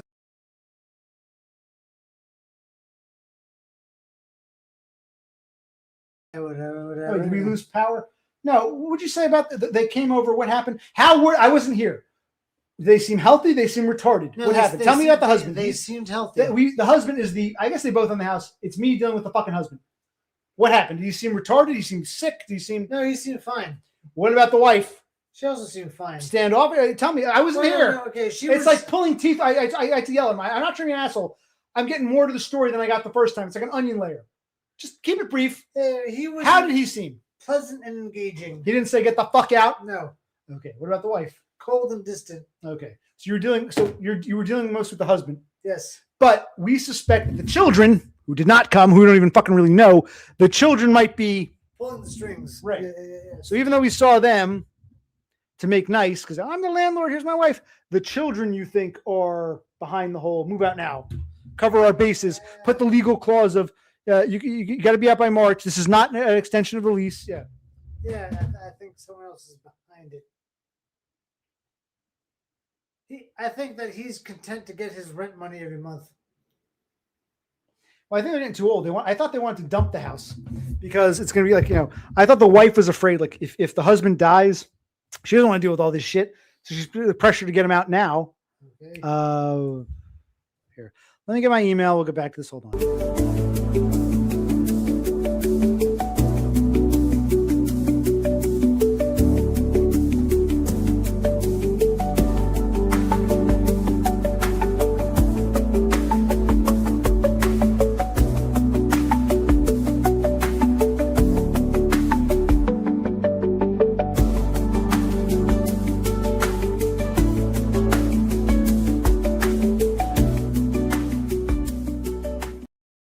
Okay, so I got my email up. He sent me both a text and an email, which said the same fucking thing.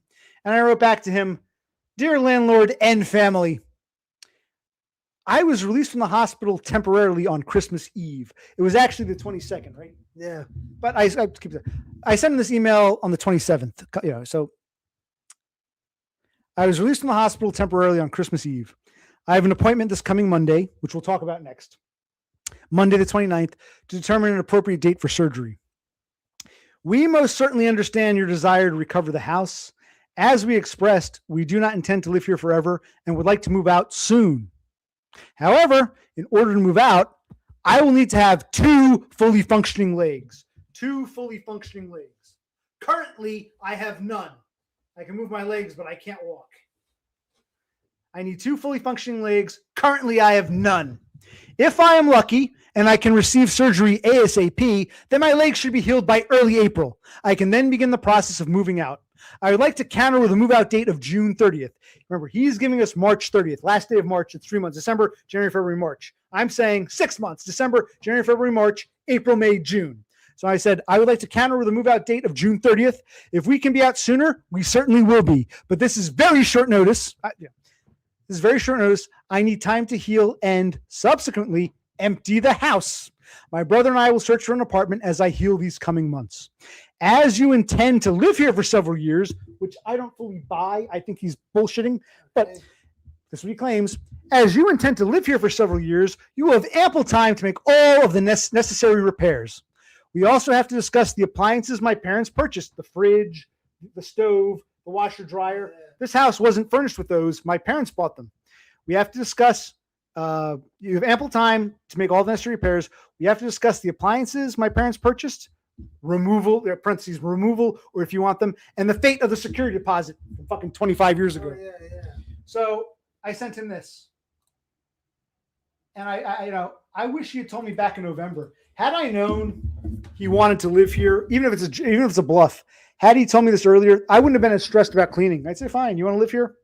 We'll touch it up. But so what if there's a fucking black mold? Fuck it. Some leaks. Yeah. I would have been less encumbered. So I think I blame him he's partly responsible for my accident. He gave us you agreed. He gave us no notice. No, And yeah. he wants us, even my shrink. I haven't seen my shrink in over a month. I said, too much is going on. But back in late November, even my shrink was like, that's very short notice. I said, yeah, even my shrink agreed. This is kind of fucked up. Yes. So I just wrote him back and I said, hey, man, you want to live here? You have plenty of time to make the necessary repairs, you fucking asshole.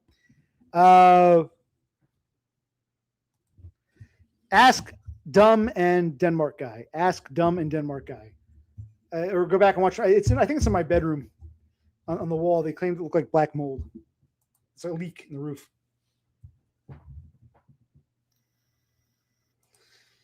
Rafter man, I'm not trying to make fun of you, but your mommy secured your apartment. You mean well. You mean well, but I don't think you can give me any advice on how to deal with a landlord. But thank you. Thank you.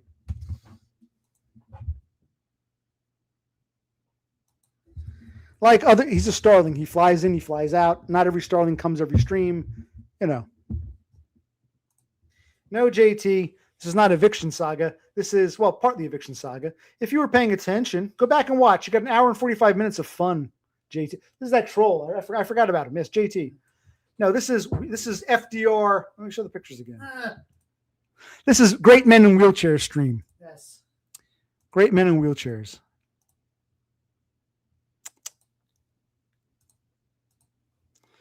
FDR. Should be like a montage, one of those,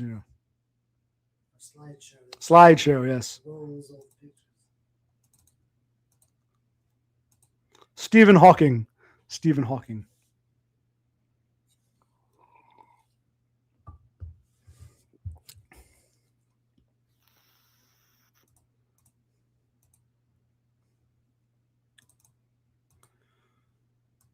The hustler himself, Mr. Larry Flint.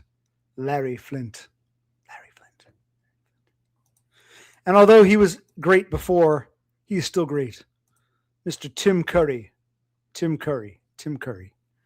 And joining that list, you can think of others, is now Occupational Click. Buddy. Well, you got to watch. I'm still learning how to drive this thing. Just like the car, when I got caught in the snow, sometimes this gets caught between carpet and tile. I get the wheel just roll. I'm like, oh. You've never streamed with a wheelchair before. That's why I wanted to do this for documentary purposes. Yes. I'm covering bases not for the Starlings, but for us. We're going to look back one day. Oh, yeah.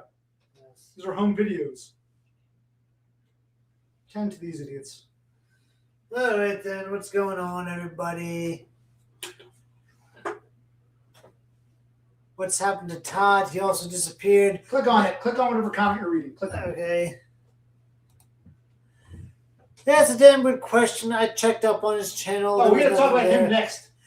Maybe he's watching right now. Maybe he's waiting for OC to come back to encourage him some more. I doubt that. Yes.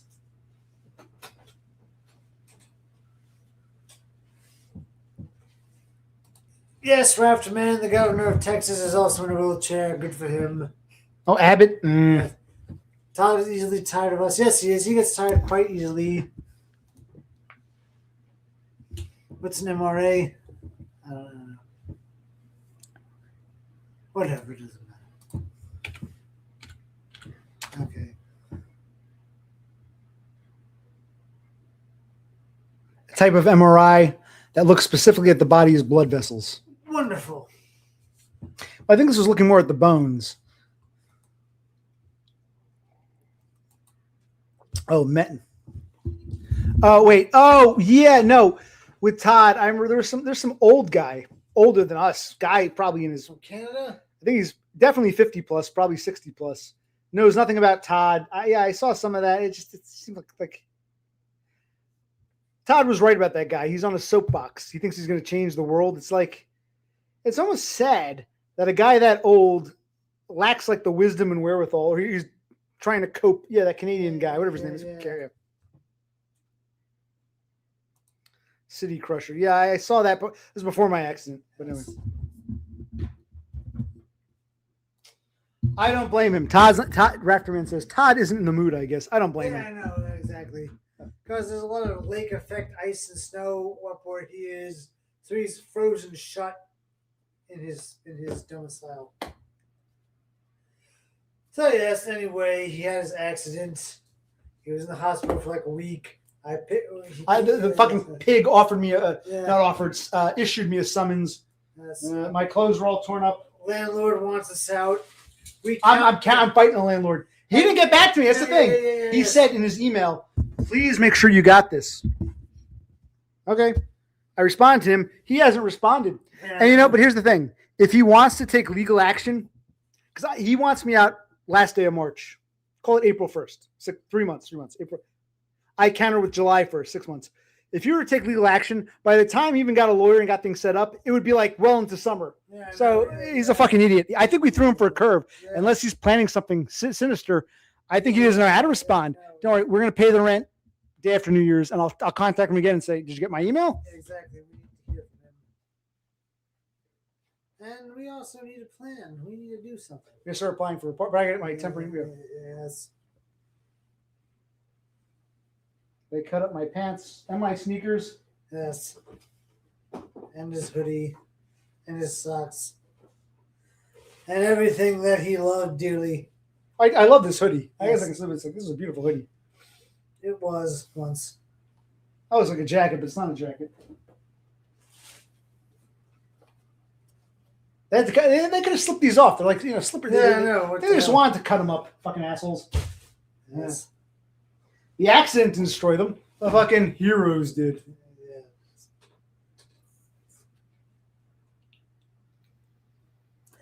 Well, yes, buddy. Raptor, that's what I'm saying. I think if I had said I'm going to be here for as long as I want, I'm here for a whole year, that would be problematic. He's saying 3. I think I can counter with 6 and help to eat it. I think I can pull it off. Because even if I didn't have this accident, I'd still like was it him or someone said we can't move out in the middle of winter? Fuck him. Fuck, and tax time, all the tax documents come here. Fuck him. I'm not moving out in February or March. I'll move out in the summer. Fucking asshole. Fuck him. He gave us no more. If he had contacted me like maybe last summer or early fall and told me what his plans were, he has not been forthright with me. So I'm being more direct with him now because he's pissing me off. At least you agree with that. He's not being forthright. Forget about me. You're always like, oh, you're an asshole. You should have been nice to the landlord. Forget about me for a minute. How do you let's ask Brother Click. Let's not think about me. OC is not part of this. How do you, buddy, feel about the landlord's actions? Be honest. Take the mic and talk. Yeah, they're convoluted and deceitful. He should have said, hey, guys, you took care of your parents. You helped them. That's great. I respect that. It's my house. I want it back. I want it on this date. Or let's work at a time. Yeah, let's work it out. Not just, wait back 3 months. Yeah. He shouldn't have been so staunch with the date. He just all said, these years of good tenancy. Yeah. Our parents. We helped our mother out when she was alone and our father was away. We made sure that the rent and the utilities were paid. We made sure the house was kept up as best as it could be. And going back to our parents and to us, we were very good tenants. We always paid on time. We always took care of everything. He got his money.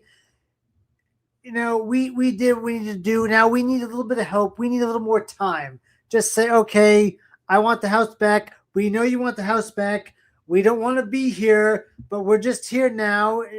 The housing market is tough. Just give us some more time. Had you said, I want to move back in, even if that's a lie, we would have respected it. We would have said, hey, we understand, but we need three more months, maybe 2, whatever. Work with us. Don't just harshly stamp, this is it.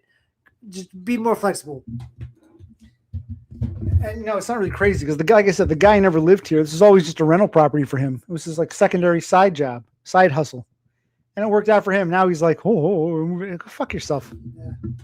And we're not even sure that it's him. Again, this might be his children or his wife saying, hey, you're getting older, you're going to die. we don't want the paperwork bureaucratic nonsense. Let's just cash out now. Okay. Yes. So have we covered all bases? Have we explained everything? Oh, Oh yeah, your next step. Yeah. I came home on the 20th. Let's take a little intermission and we'll get back. It's part 3.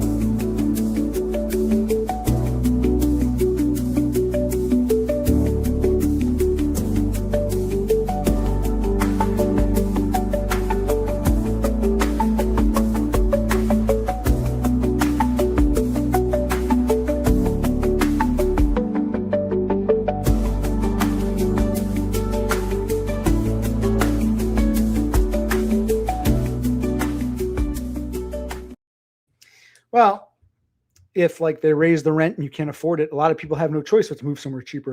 And this happens fairly frequently. So some people don't have the means to live in one environment for long term. Some people have no choice, but I paid the rent and when I was raising it, I got to find a new place. And it's a Yeah. sad part of existence. Does that explain the moving from place to place every few years?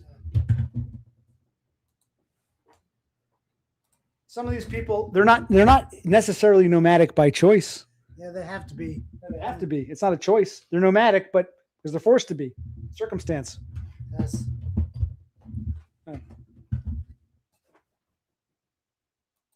Okay. So I was released on the 22nd. On the 29th, I went back to the hospital. How did I get there? It was a bitch. I had to use some ride service that sublets with another. It was a medical ride service. Let's be clear. Yeah. Go ahead, you tell. Yeah. This isn't like Uber or whatever that other one is called. Like this was a medical transport service, vans that had the equipment or the room for someone in a wheelchair and whatnot. And of course, they were late. They gave me like an hour window. They showed up an hour after that window. There was only one guy, even though I told him I'm in a wheelchair. So then they had to wait another half hour for an assistant to come. And the two of those guys lifted me down the stairs, through the garage, out to the driveway, and into the van. So I was late for my appointment. It didn't really matter. They still took me and saw me. So I knew this would be an all-day affair. Got back. It was back to the hospital. Same hospital has an outpatient orthopedic lab. So I went back to the hospital, orthopedic lab, had to wait, fill out some forms, wait. Finally, they saw me, took some new x-rays, which were a bitch because my one foot, the x-ray girl was like, can you turn your foot this way? And I'm like, I can't. It's not just that it's broken. I got this splint on. So it was a bitch, but they took the x-rays. More waiting. And then finally, I was told, okay, the surgeon isn't here today, but we sent him the x-rays. He says the swelling, that's why they couldn't do surgery when I first had the accident. I should have mentioned, when I first had the accident, my legs were so swollen, they couldn't do surgery even if they wanted to. But that was on the 15th. Now on the 29th, which is how many days later is that? 2 weeks later. 2 weeks later, they said, great. The swelling has gone down, looks ready for surgery. The surgeon saw your x-rays.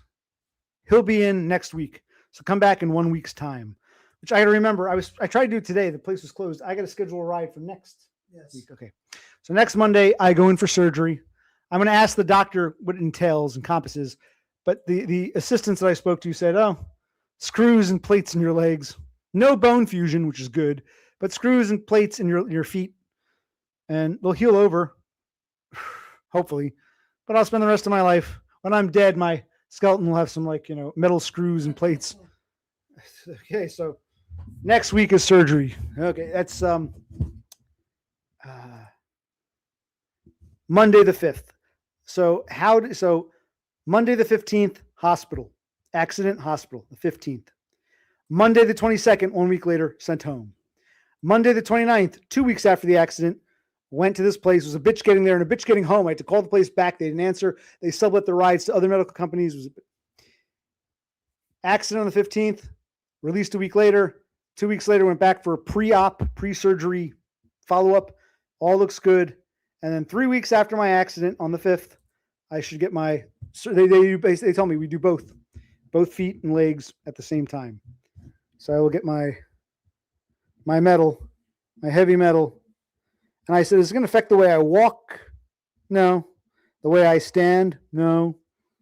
Am I going to see these plates and screws? Are they going to be out there? No, it's all inside. Won't see them. They said if you don't have enough fat down there, it's possible the plate might kind of stick through. But the guy goes, "You look like you have fatty ankles and calves, so you should be all right." I'm like, okay, so we'll see what happens. Okay. Yeah, thanks for doing this, buddy.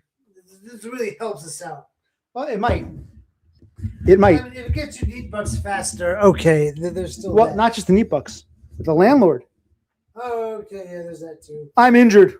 Fuck you. Want to come after me? I gave you 6 months. You wanted 3. I give you 6. You want to come after me? That's why I think I threw him for a curveball. He thought we just agree with him. So okay, we'll be out. We'll be out April 1st. Fuck you.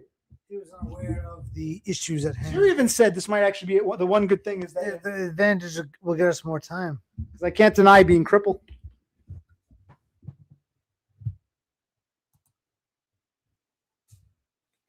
It's been 2 hours. I'm not repeating all this shit. I love your name. You're a nice guy. But go back and watch because I'm not repeating all this fucking shit. The accident, the busted legs and feet, the torn up clothes. I'll do a recap. The way they cut them up. Hospital for a week. Surgery in a week. 15th to 22nd hospital. 29th back for pre-op. Yeah, I become a woman on the 5th of January. Yeah. We have some ideas. We got to start applying. We got to apply right after New Year's to these places. Yeah. But if I got surgery next Monday, I don't know if I'm going to, I'll probably spend that night in the hospital. Are they going to discharge me home? Or are they going to send me to some like outpatient place, like some rehab bed? I won't be able to do physical rehab. Yeah, but there are tenants' rights. The landlord owns the house. He's the landlord, the lord of the land he owns. We rent, but there are tenants' rights. I know you're kidding. I'm just saying in general, like, wow, I'm glad I did this. I made this stream. It's like, oh my God, you're a good dude. But several people came in and said, what would happen? I understand repetition is par for the course, but it's like, oh my Christ. I wasn't going to take calls, but someone asked about Denmark guy. He doesn't have a YouTube account, but you don't need a YouTube account for calls. As long as you have a link, you don't sign up for it. You don't have to call in. You have to have a YouTube account. So maybe I'll post a link, but what else?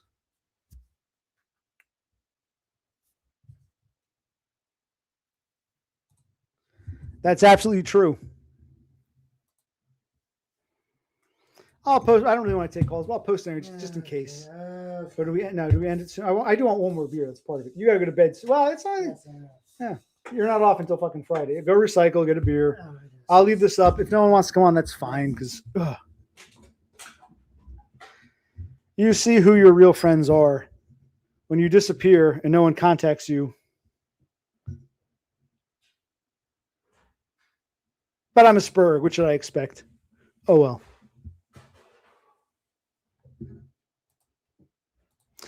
I did see this. Hold on.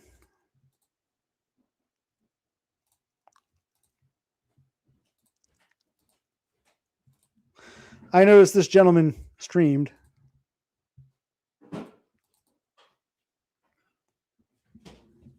Let's wait for my brother to get back. So, anyway. So, I guess that's about it. The day. I would see the stream. Oh, yeah. I don't know. He hasn't gotten back to us. But I see if you're out there, Denmark guy was worried about you. Deb Pike, yep. Yeah,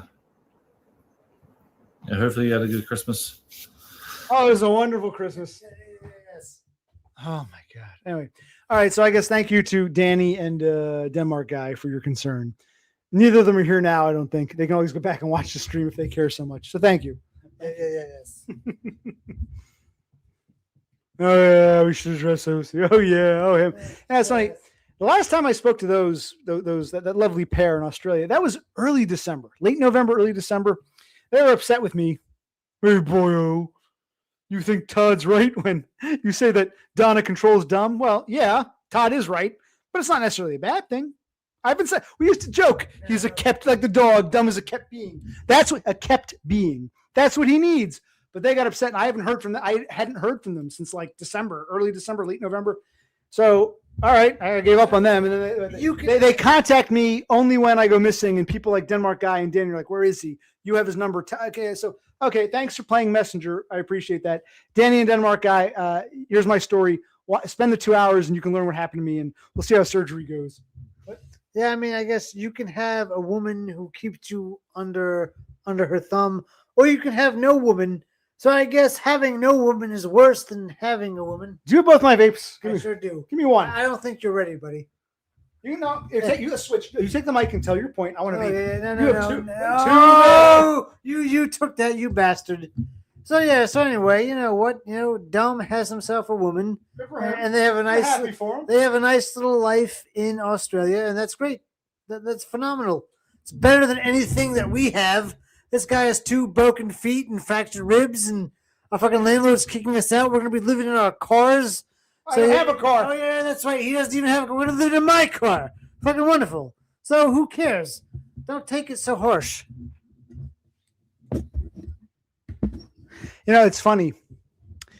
When Spurgs talk, people don't pay attention. Todd's a Spurg, but he's a pretty influential Spurg. So I guess normies and influential Spurgs you listen to. How many times did I say, oh yeah, Dum's a kept being. He's like the dog. He's a kept being. He's Donna's little kept being, but that's good for him. I'm happy for him. Remember he said to me once, a lot of people are upset that I ascended. OC is one of them. I said, no, I'm not. Oh, I was just mind fucking you. No, you weren't. You really don't get me, James. But I've always said that. There's nothing to admit. I've always said that. When I said it thousands of times, like I said, to some people, it's a bad thing. Man, the woman controls the man. I think it's case by case. I would not want to move halfway across the world to be under the control of some woman. But for others like James, it worked. James, I always said that. I've mentioned this many. I'm not repeating myself. Why do I have to repeat myself again? I've even said this in streams before my accident where I said it works for some men. James, James is a very good worker, hard worker, very much a normie, a failed normie. Other than lack of a woman, James is a normie. He's happy to be a workhorse. If he had found himself a good woman, had he born 20 years earlier and he had the frumpy wife and the 2 kids, he'd be happy to keep my little girl needs braces and my son needs to go to college. I'm going to pick up some extra hours. He'd just be happy to come home to a wife and kids. I've always said that. James is happy to be, And we're both happy for James. Right. And I've always said this is nothing fucking new. You stupid bitch. You don't listen to me because you never respected me. I know we're not friends, but I thought I could be friendly. I could say some people don't like Donda because they think they're control. Either they're jealous that Todd ascended. Not Todd. What's his name? James. They're jealous Dumb ascended, or what else? They just don't like the idea of being controlled by a woman. I said different strokes for different folks. Dumb is a kept being, and he needs that. He functions better when he has a job, a career, and a woman to make it worthwhile for him. He needs that. Not for me, not my cup of tea, but it's his. But what pisses me off is the fact that you never listen to me ever. Who am I? Just some guy who says, hi. Hey, see, let's be friends. I know we're not friends, but I thought we could at least be friendly acquaintances. It's like, you people don't even fucking like, it's like, you don't even listen to me. You never respected me. So trimming the fat isn't banning people. No one's banned. Trimming the fat is saying, okay, who are the people that are just shit? And it's a shame because I did like meeting Dumb, even though I got the vibe he never really wanted us to visit. I'm glad we did it. Yeah, no, it's just such a shame we can't have like a nice, we're friendly acquaintances. It's got to be this. Normies. This is how you always treat fucking Spurgs. Like the nigger bitch at my work. We were all friendly when she needed help. See, I can't find this box of cereal. I would tell her, hey, you should use a table. Oh, that's a good idea. And when it came to the schedule, hey, listen, just so you're not on the schedule, your schedule here. Hold on, you tell me schedule. I didn't do nothing.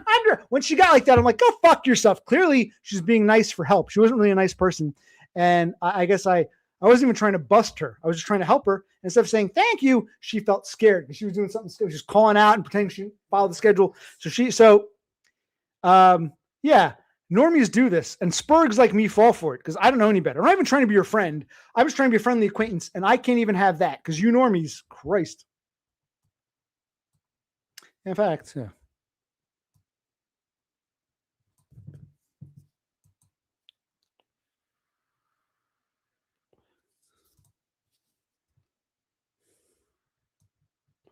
I'm behind in chat. Yes.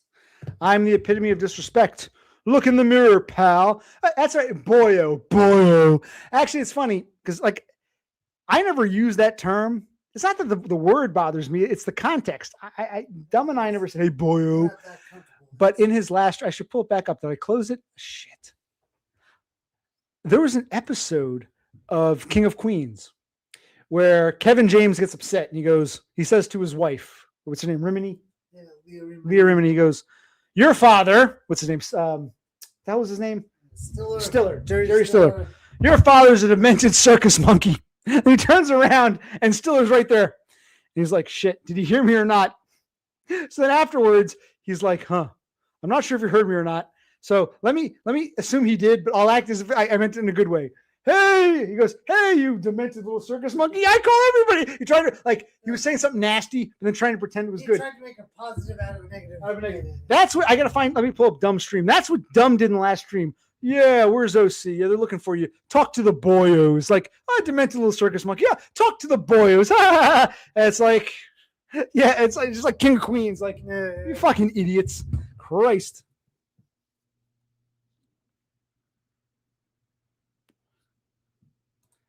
All right, what was Donna saying? But I'm behind in chat. But as usual, skew. I only get behind when I'm on a roll. As usual. Again, typical. Normies will blame the Spurg. Go ahead, blame the Spurg. I'm tired of being gaslit. I'm glad this is happening. You can see gaslighting in front of you. And no, someone's going to, like JT will probably say, you treat people like shit and then you pretend it's gaslighting. No, not really. You see it in real time. How many times, buddy boyos, did I have James and his woman Donda on? Did I ever say, you're not welcome here? I'm staying out of this. Donda, you're not welcome. How many times did I have them both on? Donda, you're so pretty. Good to see you. How many times did I try to be nice with these people? So you can make any accusation you want against me, but the fucking videos speak for themselves. I wanted to be friendly with these people. I knew when we left Green. Oh, that's one other thing. One other thing happened. I got a call on my cell phone a few days ago. I answered it, and it was from Wyndham Resorts, and it says, "Hi." The guy's like, "Hi, you might be eligible for a free Wyndham vacation in the Bahamas." I said, "Okay." He goes, "The reason you're entering, even though it's quasi spam, there was some truth behind it. You've been entered into the lottery because back over the summer, you stayed at a Super 8 motel, which we own. Wyndham now owns Super 8 in Greencastle, Pennsylvania. Do you remember this?" I said, "Oh, yeah." So I'm still haunted by the dumb visit. So I guess because I stayed at the hotel, my name ended up on this fucking list. So anyway, I'm glad we did it, but I said, we'll never see him again. Correct. We'll just be friendly, continue to be friendly. And you know, how many times, Starlings, have I been friendly? Dumb and his woman are like the two of all the guests I've had. They're fairly steady people. So to say I contradict myself and I'm not trying to be friendly is a flat out fucking lie. And you can see gaslighting right in front of your face. And I don't want to I know some people don't like Donna because they're jealous that Dumb ascended, or they think she's whatever. I never felt that way. I thought she was right for him. I said, yeah, Dumb, if this is what you need, I agree with Todd. You're a kept being, but you need that. I think Donna's perfect for you. Have fun. And I was always trying to be positive and welcoming, and I get shit like this. And they only contact me. Because the last time I spoke to Dumb was, like I said, December 1st, let's say. He never got back to me. I think that's a message for Donna. She never got back to me. Then I had my accident on the 15th. I forgot about it. I had my accident on the 15th. They finally get back to me on the 23rd because Denmark guy asked where I was. Or because you disappeared because of your accident. Dumb or James has no friends, no social life in Australia. You're one of the only people he quote unquote knows and talks to. And of course, Donna wants him to have some friends. Right. So they reached out again. And act as if nothing happened. It's like, it's not even anger. It's more like, oh, Christ, again with this normie bullshit. But now, at least with the internet, we can document it in real time. But as usual, I skew what I said in a way to make it seem like I took it the wrong way. Well, if you didn't take it the wrong way, forget about words. Actions speak louder than words. You and James didn't get back to me. And as far as I know, neither of you ended up in a hospital. Neither of you had an accident. So I figured, okay, these people are just typical normies, dead end. I'm not going to bother them. And the only reason you did contact me after almost a month is because Denmark guy and Danny were saying, oh, where's OC? Okay, so yeah, actions.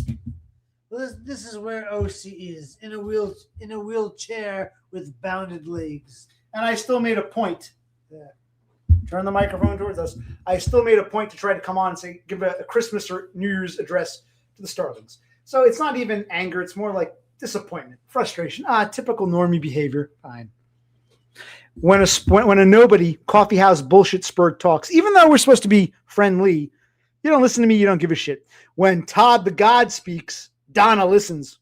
So it's not me who should be because I should be criticizing you. Oh, okay. When Todd says it, it's real. Okay, even though I've been saying it since the get-go. So yeah, Todd is right. Todd had the right idea. Someone asked Todd in the comments before accident. Someone asked him, "Hey Todd, what do you think about the whole Dumb and Donda thing?" And Todd wrote, "This is why he's a fucking genius. I'm staying out of that. He had the right idea. Not gonna say anything positive. I tried to be positive. I tried to be a friend or friendly, and this is the thanks I get. Todd really is a fucking genius." Okay. But I'm the epitome of disrespect. Got to look in the mirror, pal. Buddy boyo, buddy boyo. There's a difference between being controlled and being in a relationship where both people compromise. I'm saying you control Dumb, but that's not a problem. I don't see it as a bad thing. I think Dumb needs that control. Yes. It's okay because I like the abuse. It's not abuse. Dumb needs that structure. Like there's some people who, that sounds weird. There are some people who go to prison for something minor. They get out. They commit a crime again just to go back to prison, something minor. They spend their life in and out of prison, not for murder or bank robbery or grand larceny or rape. They do petty crime. It's rare, but it does happen. There are some people who feel like they're better in prison than out. Even though they're not really menaces, they do minor things like shoplifting, or get into a car accident, a minor fender, all kinds of bull. There's some people who they function better in the prison. Doesn't mean they're bad people. And there's some people like James who just function better when they have like that purpose. They have that woman who's thinking for them and giving them guidance and something to look forward to. And that's nothing bad. And that's nothing bad. And that's something I've been saying since the day James said, "I'm going to move to Australia to be with Don." I've been saying that since that day. And you know that. If you were listening to me, you would know that. But I'm seeing now you never listened to me. You never, ever, ever listened to me. We weren't really friends. It's a shame. Well, I knew we were friends, but we were never really even. I thought friendly acquaintances. Apparently, it was all just a game. I guess I don't know. I wonder if I'm dealing with a sociopathic narcissist. I don't know, but it's disheartening. But don't ask me. I'm open to criticism. If the Starlings say, "Yeah, OC, you're a total asshole," fine. Well, ask the Starlings. Don't ask me. Donna, I'm not mad at you. I don't hate you. I don't feel hatred. I just feel like, come on. After all this, how many times am I nice? All the silly, "I love you, Donna," blow kisses. My way of trying to be nice and jovial. How many times did I bring you and James on? And you act like what? We appreciate Donna. Right. She has given James a new life. He can live out his days in Australia with a woman who cares for him and values him, whatever that may be, however that may manifest. Like you think, look at his first marriage. Well, his only marriage. Why did he marry that? It was a disaster. Why did he marry? He needed that structure. He craved having a woman to live for. So Donna, you're doing a phenomenal thing. You're living with James. Let's not start. Now we're getting to simp territory. Okay. We gave you enough praises, but it is what it is. You have to make nice. Our parents always tell us. No. We appreciate Donna. Shut up. You're drunk. You're drunker than I am. You got to go to bed soon. Okay. All right. So where were we?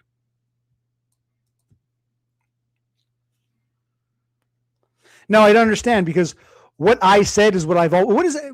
Type out what I said or paraphrase. I said, "It's so true. I agree with Todd," because I've been saying that since the get-go, but that doesn't mean that's what you don't understand. Some people see it as a negative. Todd said it negatively, but more neutrally. I agreed because it's an honest observation, which I've been making since the get-go, but obviously you never paid attention. My words are meaningless to you. I'm just some lol cow. I'm a lol cow joke. "Oh, James, talk to your buddy OC. I'll go online." I'm just a lol cow. When I talk, you don't listen until I agree with Todd, because Todd is God. In fairness, Todd is God. So, okay, I guess even the normie or sociopathic narcissistic women listen to Todd. So Todd has that charisma that I could never hope to have. But I've always felt this way, and if you were really my buddy, you would have known that. But you weren't. You're just a non-playable character in the background. Yeah. You're just a non-playable character. No, you're just somebody that I used to. No, definition. Okay, off grid. Let me respond to that. Here's how I respond to that. Me, the definition. Fuck you fucking piece of shit, half sinner. No. Plus, a lot of my facetiousness that I do in jest to joke is taken as, you got to look for intent behind the actions. Normies, okay, I'm behind in chat. This is rare. Off grid, we's always Spurgin. You know that. You got a brother who spurgs. You know we spurgs can't not spurg. Sometimes we spurg more than other times, but my brother can tell you spurg as because he thinks his brother is a spurg too. He said something once. He really likes how he learned something from you. Oh wow! When his spurg brother is going on about some point, and the spurg brother wants validation, he learned from Brother Click. I just say, yeah, okay, yes, yeah. Just quasi agree to shut the spurg brother up. You're spurg adjacent, but you're not a spurg. He's not. He's fucked up. He's not a spurg. He's got a spurg brother. You got a spurg brother. Yeah. You know how to play the game. Because he learned it from you. Yes. Well played, off grid. Well played. So yes, as a brother of a spurg, you can learn from another brother of the spurg how to deal when your spurg brother gets too spurgy. But yes, we be spurging. You're right. Well, I think I did a good job. I was actually in the hospital. I thought to myself, I'm actually glad I shaved and cut my hair because it would be really uncomfortable to be in a hospital bed with hair on my face. And they're trying to sometimes they tilt my head for the MRIs. So I'm actually glad I got the haircut and shave. Yeah. Humble pie. I always eat humble pie. That's all normies want to do. Treat you like shit, then blame you for it. Typical. That's right. We were both unemployed at the time. Well, he was employed. Yes, You were employed. Yeah, I was employed. Yeah. No, I like that. It was one happy memory that I thought I would cherish. We talked about it on and off. I didn't think it was going to happen. As Denmark guy once said, it was an act of God. Your car got hit in the parking lot. Correct. So they gave you a rental car. A rental van. And we said, great, my car's a piece of shit. It might blow up on the way there. Your car's in the shop. No wear and tear on our personal vehicles. We'll put wear and tear on the rental car, which will easily, it was a new van, newer than your car, I think. Very nice ride. Very good. So it was an act of God. God wanted to give us, even though his car ended up in the shop, we got a free rental. We didn't rent it. The insurance company of the guy who hit him did. So we got basically a free rental van, temporary van, and it was perfect for the trip out to Waynesboro, Zillinger. So it was an act of God. Yes, it was. And it was nice. That's a shame when nice memories. But I told my shrink, I've mentioned this before, list some positive memories. Well, it's hard for me to do that because even a positive memory gets tarnished. I can write down the day I went out to Pennsylvania, South Central, like Hagerstown, Maryland, Greencastle, Zillinger, Waynesboro, and I met this guy, James. It was nice. But ... it was kind of tarnished by what happened afterwards with him blocking me, getting jealous, mate guarding, then his mate getting all upset with me when she doesn't listen to me, but only when I agree with Todd, who she listens to intently, even though she hates him. She pretends to like OC, but doesn't listen to him, hates Todd, but listens to his every word, and listens to OC when he agrees with Todd to make an excuse to me. Yeah, it's like you tarnished a beautiful memory. Thanks, normies. Thank you.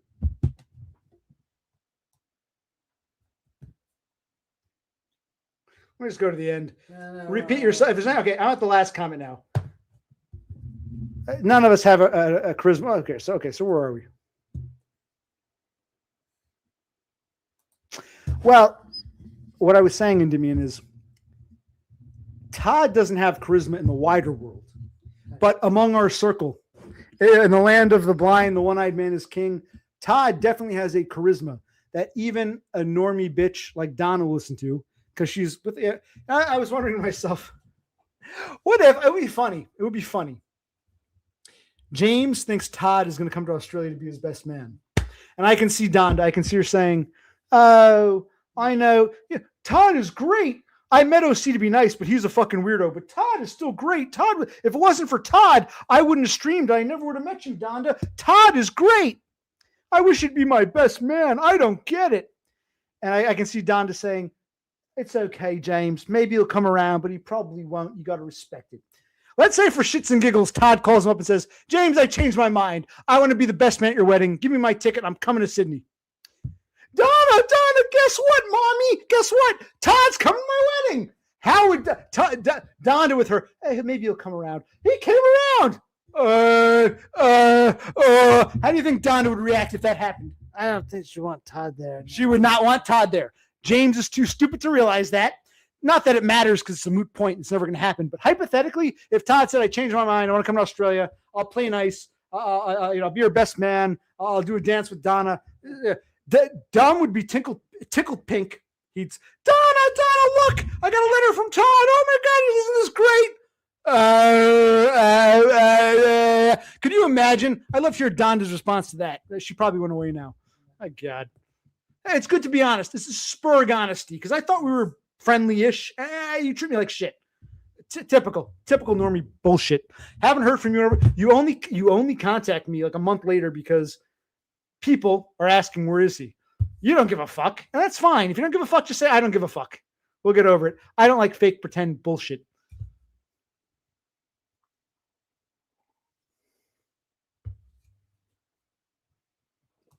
The moron police. My life is dealing with the moron police. Moron police. Arrest this man. He talks in maths and buzzes like a fridge. He's like a detuned radio. Moron police. Arrest this bitch in Australia. Her Hitler haircut is making me feel ill, and we've crashed her wedding. This is what you get, Donna. This is what you get. This is what you get when you mess with us boyos. For a minute there, I lost myself. I lost myself. For a minute there, I lost myself. I lost myself. Damn good song. I think they're best. You know, I like Creep, and I like a few others. They did Don't Leave Me High. I still think Karma Police was their most brilliant. You don't hear it too much anymore. No, you'll hear Creep a lot. They'll play Creep. Creep had that appeal. You'll hear Creep, but Karma Police, I always thought was their best song. Radiohead. Now, Horse, we're talking hypothetically. Could you imagine if Todd said, I want to come to the wedding? Dumb would be excited. He'd be, wow, he's going to come to my wedding. Be my friend. In fact, when I went to go see Dumb, in a way, I'm a Spurg too, but I was trying to give him the experience. I'm like, Todd's never going to come see you and be your buddy.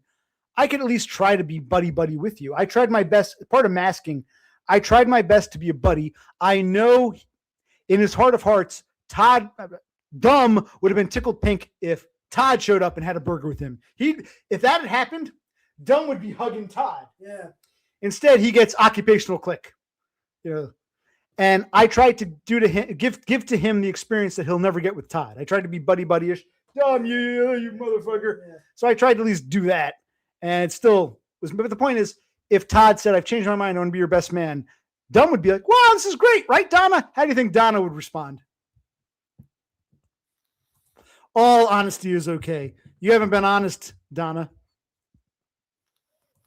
Of course it is, until Donna says no. Donna hasn't said anything yet because she doesn't want to break James's heart. If Todd said, give me the ticket, James, the first thing he would do is he would report to Donna the good news. He would break the good news to Donna, and he'd say, let's send him the ticket. And then Donna would have to find a way to say, I don't want that fucking Spurg retard piece of shit at our wedding. I don't care if he was your inspiration. I don't care if he's the reason you streamed and I met you. I don't give a fuck. I don't want that piece of shit here.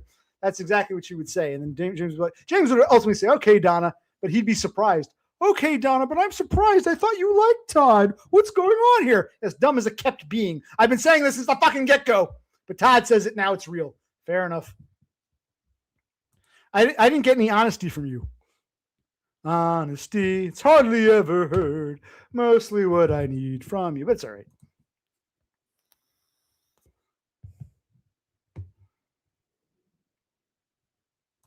Now, you sent me James, one good thing, I downloaded WhatsApp to this phone, and because of that, all of my contacts on my old phone are saved to the phone.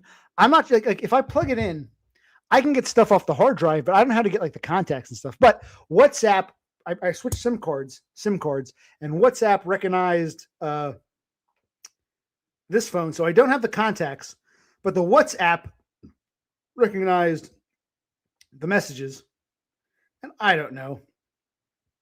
I remember the last time I sent you, I think I sent you both a message trying to explain, I've been saying this shit. That was like late November, early December. I sent you both little voicemails and you never got back to me. So I said, okay, I guess it's over. Mid-December, I'm in an accident. I'm not thinking about YouTube or any of this shit. I'm thinking about Christ the landlord, and now I'm in a fucking accident. And yeah, I get Christmas Eve, I get a half-assed thing from DUM. And then I guess Don was probably like, oh, send OC a message. Okay. How you doing? Yeah, let's fine. Let's see. Let's play it when I wasn't going to, but hold on. Piss right back. I'll wait for you to come back. Karma police, arrest this man. He talks in math. No, is that was that the name of the album? There was a song, God Loves His Kid. I never liked the song. I think the album was also called Paranoid Android, but I love the song Karma Police. I thought it was a beautiful song. Well, enough about me. Ask them. I'm curious. I'm curious what the answer is.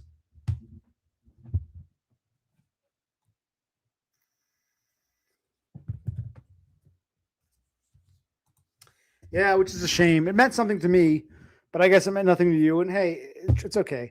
I kind of knew you weren't that thrilled to see me, but I thought we could at least have a nice memory. We never see each other again. We have a nice little time. And it was a good experience. I don't regret it. But again, even when I have good memories, they become. I've never had like a good memory that just is a good memory unto itself. All my good memories get corrupted after the fact.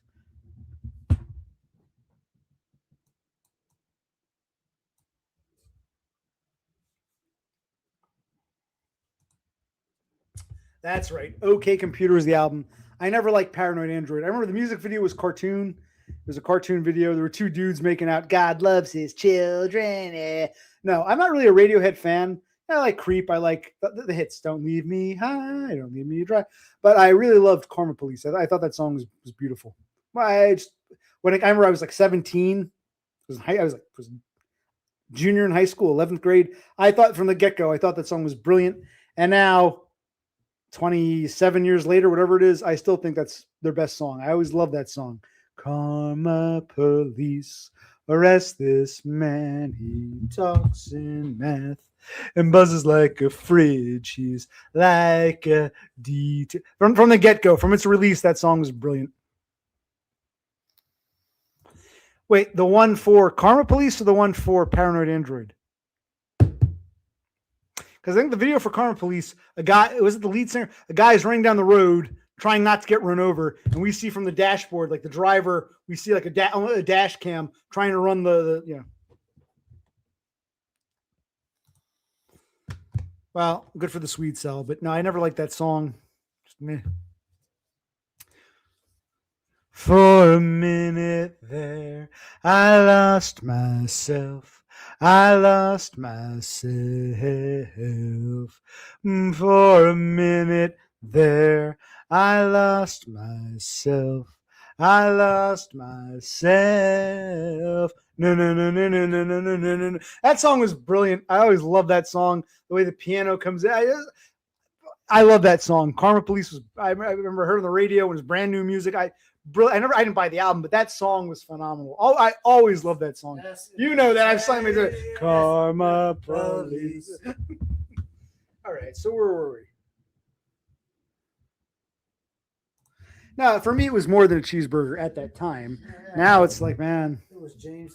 All right, we're gonna play some messages. Okay, so I think the last time I left a message for James, I said something like, "Are we still cool, man? By the way, I was having problems." On a side note, I'll have to check with this video, with the stream.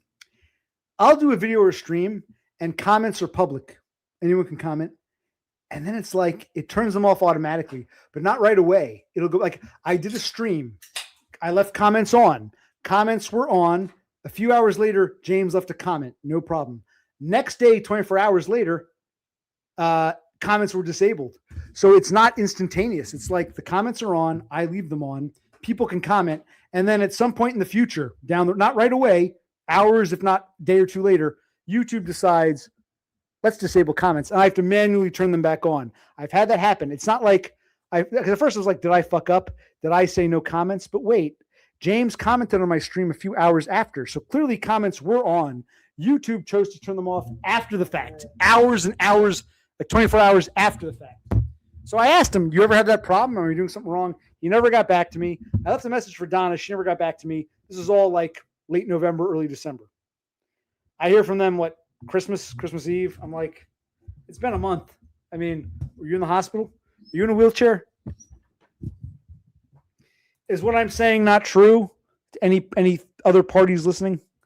Again, not anger, just like, okay, when that happened, I said, I'm not gonna try to make nice with them. If they don't want to be my buddy, fine, fuck it. The ball's in their court. Maybe I'll hear from them someday. Maybe I won't. That was December 1st. Half a month later, I'm in a hospital. Still haven't heard from them. Don't care.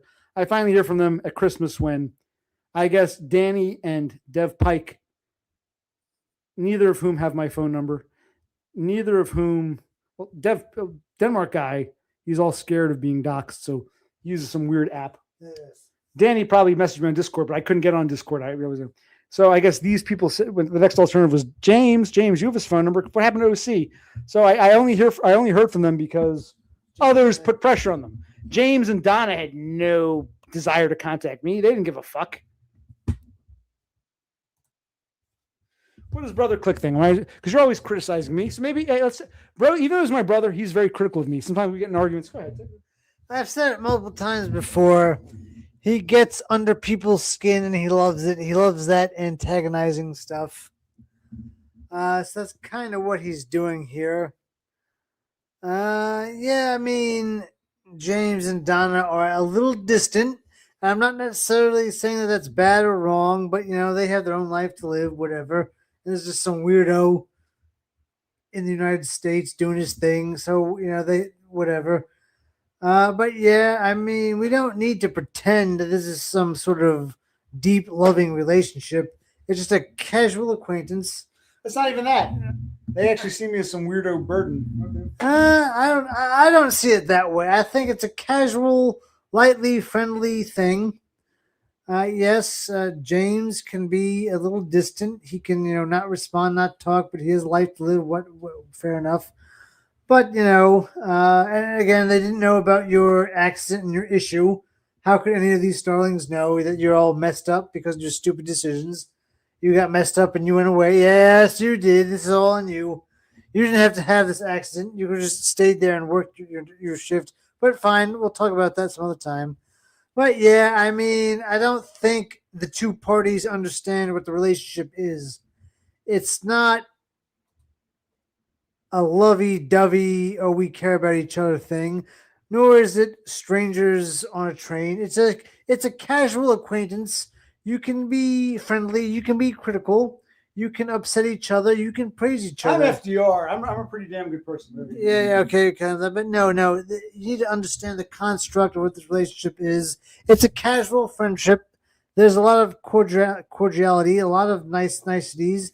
But there can still be some critique and some question. And if Donna wants to rough you up a little bit with what she says, that's fine. That's fair game. Feel free. And if you want to criticize James and whatever he does, that's fair too.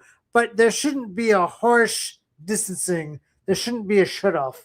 There should still be a minimal connection.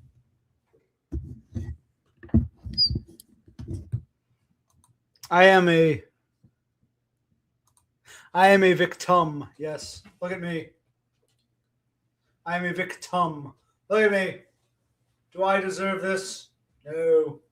Should that policeman have given me a ticket? No. No. That's victimization. Even James agrees. Should I don't know. Oh. Well, James, if you want to, I really don't want to look at you, but okay. I already posted a fucking link. You had plenty of time to come on. You really want to talk to James right now? Ask Donna permission, and you can come on if you want to. What time you got to work tomorrow? I got to be there at 7 a.m. We'll go 15 more minutes. If they want to come on, let's keep it brief. Or we just end it now. 11 p.m. I got to go to bed, so we'll keep it on for like another 20 minutes. Okay. At the most. If we end it sooner, we end it the real sooner. purpose of the stream wasn't to talk about those assholes. It was to talk about what happened to me, give an update, and basically, I have surgery. Okay. Monday the 15th, accident, hospital. Monday the 22nd, released. Monday the 29th, went back for a pre-surgery evaluation. Swelling went down, cleared for surgery. Monday, January 5th, I go for surgery on my both legs. For a minute. I don't know that song. Maybe. I lost myself. After we end the stream, we'll play the song. Yes.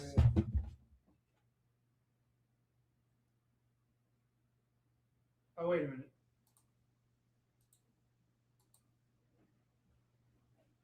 Oh, wait, that was your video.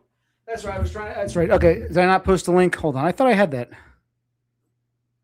That was your stream. I caught some of it. You were like, "Oh, where's OC?" Hold. How do I do this again? I'm rusty. I haven't done this in a few weeks. Hold on. Wait, hold on. That was your. Yeah, I'm sorry. That was your video because I had it up before. I mean, that's why Denmark guy didn't come on. Did I fuck? I thought I copied it because it gives you the option to copy the link. I guess because I copy pasted your video. I played that before. That was your stream. You're like, oh, what happened to OC? There's the streamer link. You know, look at these people. I wasn't planning to go this way. I thought this would be an explain what happened. No. I might not stream for a while. I might say fuck it. He's all messed up. He has to go to surgery. Well, Thule, you've got 2.5 hours of time. Go back and watch. I'm not explaining all this shit again. Legs plural though. I'll say legs plural. Nothing happened to my leg, but something happened to my legs. His feet and his ribs. Oh, who's coming on? Look at that. Well, hold on, we got a problem. I can't bring him on. I need his representative to be there with him because she's the one who speaks for him. Let's bring him on. Hold on. How do I do this? Give me a sec. Give me a sec. Let's see.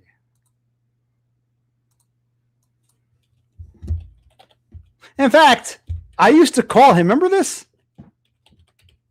I used to call him this, and they're acting like I've never touched upon this. Hello, James. How are you? What's up, OC, Brucey? Hey, man, how's it going? Good.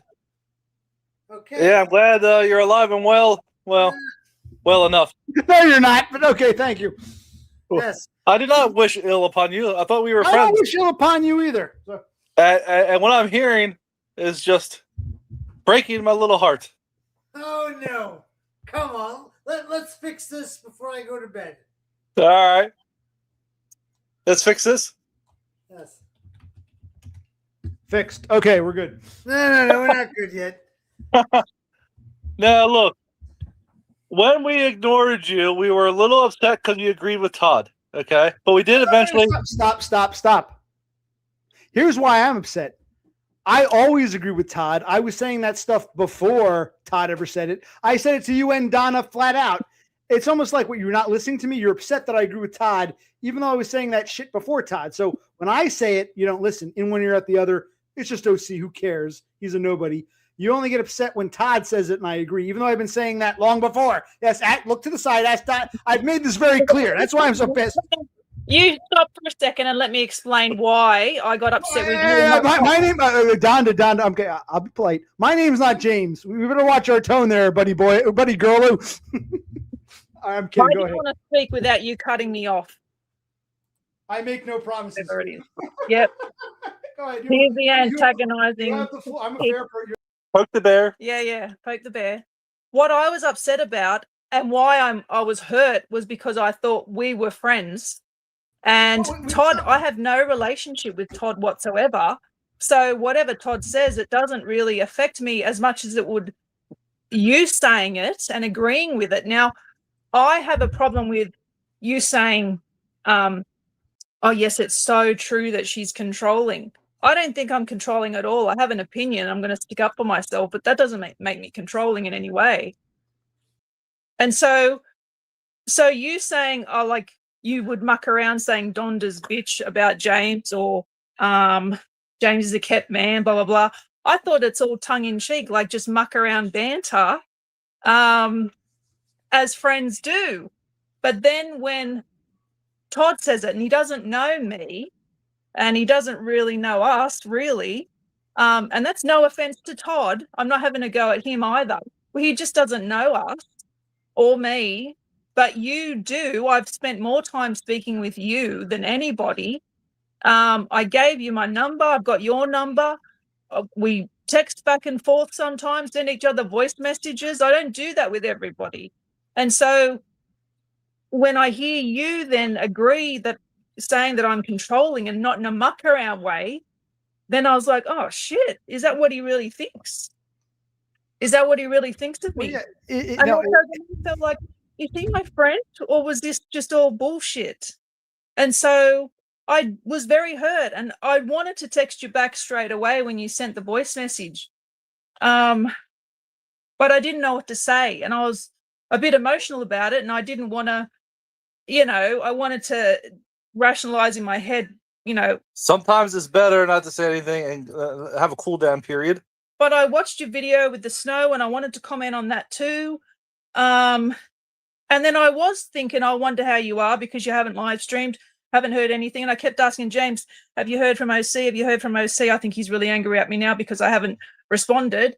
And then I didn't even know he had texted you Christmas Eve.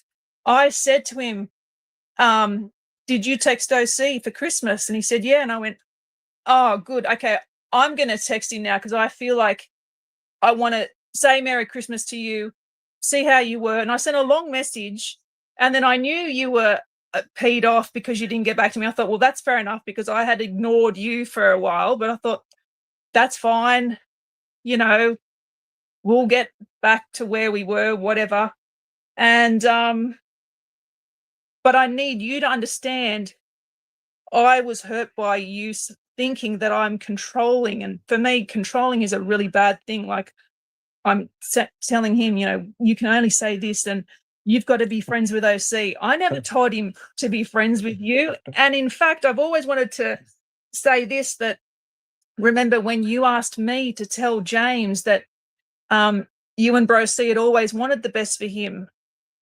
So I was you asked me to speak for you and tell James, this was earlier in the year or something, or last year, that you guys didn't think he was a lol cow or whatever, and that you did want the best for him. So I did that for you. I've never said you need to be friends with OC. He doesn't have friends. You don't have friends. I don't care. Like, I can hear my phone in the background. It's echoing. Yeah. Well, thanks for letting us speak for so long. That makes sense. But yeah, so we were upset, and you can tell she's more upset than me. So we took a couple weeks off there. We didn't get back to you, and then we kept checking back and see if you were streaming or not. And then she was sitting on the front porch, and I was sitting on the bed, and I was like, "Hey, Donna, OC is streaming," and she rushed in, and then we were both watching, and we found out you were in an accident, so. We felt terrible for what happened before because now you're in an accident too, so it made everything worse. All right. Anyway, Yes, that's all we have to say, I think. It says you should feel bad because I'm the victim here. Look, I'm in a fucking wheelchair. You should feel bad for me, you motherfucker. No, listen. Let me give you a quick example. I'm going to give you a quick analogy. Let's say Brother Click loves sardines. He opens up the can of sardines. He doesn't, but he's eating the sardines. He bites the head off. He loves the sardines. And I say, yeah, my brother's a little weird. He loves sardines. It's weird, but he loves his sardines. Ha ha ha. Then someone else comes along and says, he likes sardines. He's weird in a negative way. And I laugh and I say, well, it's true. He does love sardines. One person sees it as a negative. I just see it as part of life. So you're conflating how one person feels with how I feel, even though we agree on a truth. He eats sardines. One person sees it as a negative. What a fucking weirdo eating sardines. And I just see it as part of life. He loves the sardines. It's true. It's so true. So that's why I understand why me agreeing with Todd is such a bad thing. When if you thought you want Todd to be your best man, he ain't ever coming to Australia. I've welcomed you on every stream, you and your life partner. Fiance, I've welcomed you on many streams. Even right now, we're arguing, and I brought you on. I mean, what more do you want from me to prove that I'm cool with you and happy for you? But oh no, OC agree with Todd. Even though OC's been saying he loves sardines, he loves sardines in one ear out the other. He loves sardines. What a freak! Yeah, it's true. He loves sardines. Oh my god, that's what it's like. Someone said something you perceive as negative. I agree, but I see it as neutral, positive. And I've always been saying this, but now it's real to you. It's like you've never listened to me. I'm nothing to you. I'm meaningless to you. Well, thank you for the analogy, but I think it's because of whom said it. So just like you said before about it means a lot more because we met in person, we had a cheeseburger together. It means which meant something to me. I know JT said it meant nothing, and you agree with him now, but it'll always mean something to me, even though you tarnished it. But that's neither here nor there. Continue. Well, anyway, and then what she and I both wanted was maybe for you to take up for us. Instead, you agree with Todd and then ran with it, and then you tried to backtrack, and we didn't know what you really believed. And so, anyway, can we just move on? And yeah, because it's all a bit silly, and it's New Year's, and you're in a wheelchair. So Basically, you mean more to me, OC, than Todd means to me, because I don't know Todd. And again, that's no disrespect to Todd. I just don't know the guy. But you hurt her feelings, goddammit. Yeah, that's all. That's all. It just hurt my feelings, because for me, your analogy with the sardine. Well, sardines is just a noun. It has no meaning behind it. It's just the word sardines. But controlling has a negative connotation. That was it. No, I think that's your hang up. Like I said, someone might say sardines are gross. Sardines are gross. He eats sardines. What a weirdo. Yeah, he loves the sardines. That's a fact. It's so true. He eats sardines, but it's not a bad thing. Controlling, I mean, I think DUM likes the control. He wants. Some people need to be controlled. I've been saying this since the get-go, and you act like I've never said it. It's not a bad thing necessarily. James Moore, aka DUM, whether it's a job or a wife or a fiance or family members, he needs to be put in his place. He needs to be controlled. He needs the structure. And yet, Donna, you provide structure. You do a good service. We call you controlling, and you think it's bad. Let's replace the word control with structure. Will that make you feel better? DUM needs the structure you provide. Donna, you provide structure for James that he needs. We appreciate that. Yeah. Thank you. Structure. Todd sees it as a negative. I see it as necessary for James. That's all. Yes. Okay. So, James actually doesn't like being controlled. You like the freedom of you don't like another person. Well, what are we even talking about? So it's telling me what to do. So is that what we're talking about by controlling? Because that's what I imagine by controlling. I don't like taking vitamins. I don't like taking medicine. I need medicine. I need vitamins to make me better. Despite the fact I don't like it, I still need it. James doesn't like being controlled, but he needs to be controlled. Give me one example of how she controlled me, because I don't understand. I mean, she makes me eat vegetables. Is that what you mean? When she makes me dinner, she force feeds. Not really, but she makes me eat these vegetables. I mean, they're good, but like I just wouldn't, I wouldn't bother making them. That's because I love him and I want him to be healthy. So I think, there you go. Anybody that you care about and love, you want him to be healthy, and you give like veggies to, or salad, whatever. And like I proposed to her, so like I don't know. I don't know what really controlling means exactly. There we go. Maybe we should use the word tutelage. James likes being under the tutelage of a woman. How's that sound? And that's good for him. It does him good. It's what he needs. You prefer the word? We can replace the word. Maybe, yeah. But the general idea is true, and I don't think it's a bad thing. But I agree. Yeah, he likes to be under the tutelage. He needs that. He needs that structure. So I understand what you mean by structure and things like that. Like with work, I feel like you like that kind of structure and the purpose of that. Mm-hmm. Sure. But you've never been in a proper relationship before, so I'm not sure what you. Yeah. Well, I don't think she's controlling, but maybe you guys know something that I don't, and see something that I don't. But I don't think she's controlling. Maybe I'm too mouthy. Don't know. No. Although the Australian women are a different breed, because you guys ought to see them when you ever come over. They're doing the men's work. They're like on these excavators. They're on the side of the road with the jackhammers. And it's these young 20-somethings with long hair, and it's like, what the hell are they doing? But this is the Aussie women here. It's not like America. So yes. Aussie women are strong women, which DUM likes and needs. Hence, controlling or tutelage or structure, whatever fucking word you want. I see it. Todd sees it as a negative. I see it as positive for James. Yeah. But I agree with Todd. Like I said, the sardine thing.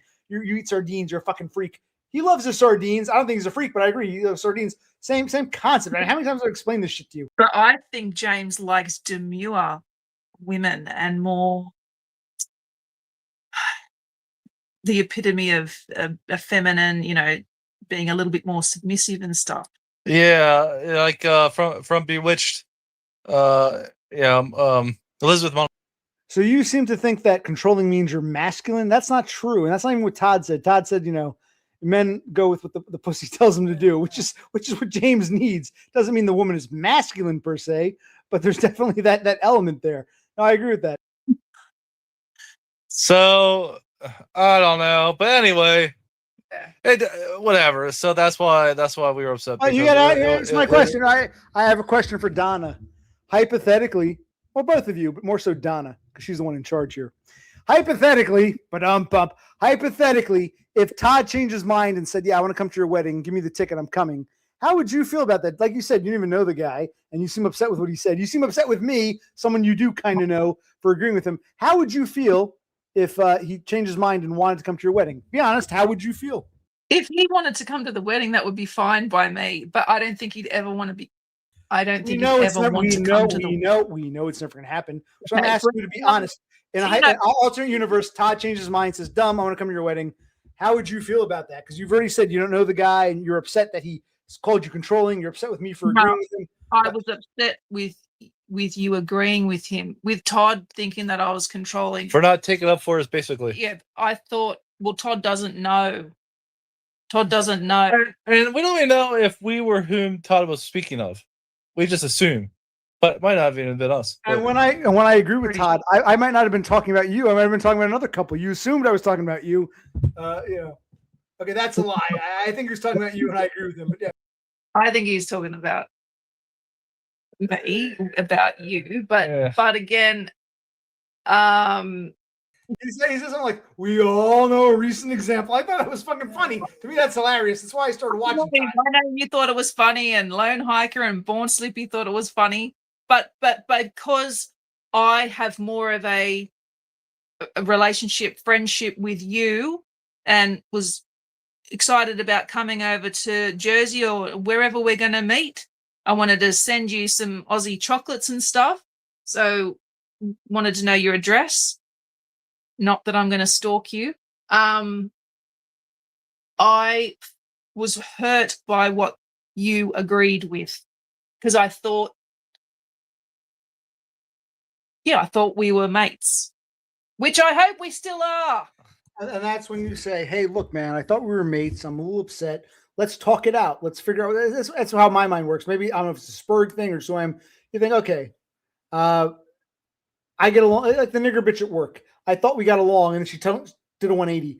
The way I see it is, if two people seem to get along, or seem to be friendly, or seem to be mates, well, we won't jump to I didn't do nothing, or "Oh, see how it is, buddy boy. Oh, goodbye." I thought there'd be, you would give a mate a chance to explain or try to get it back together.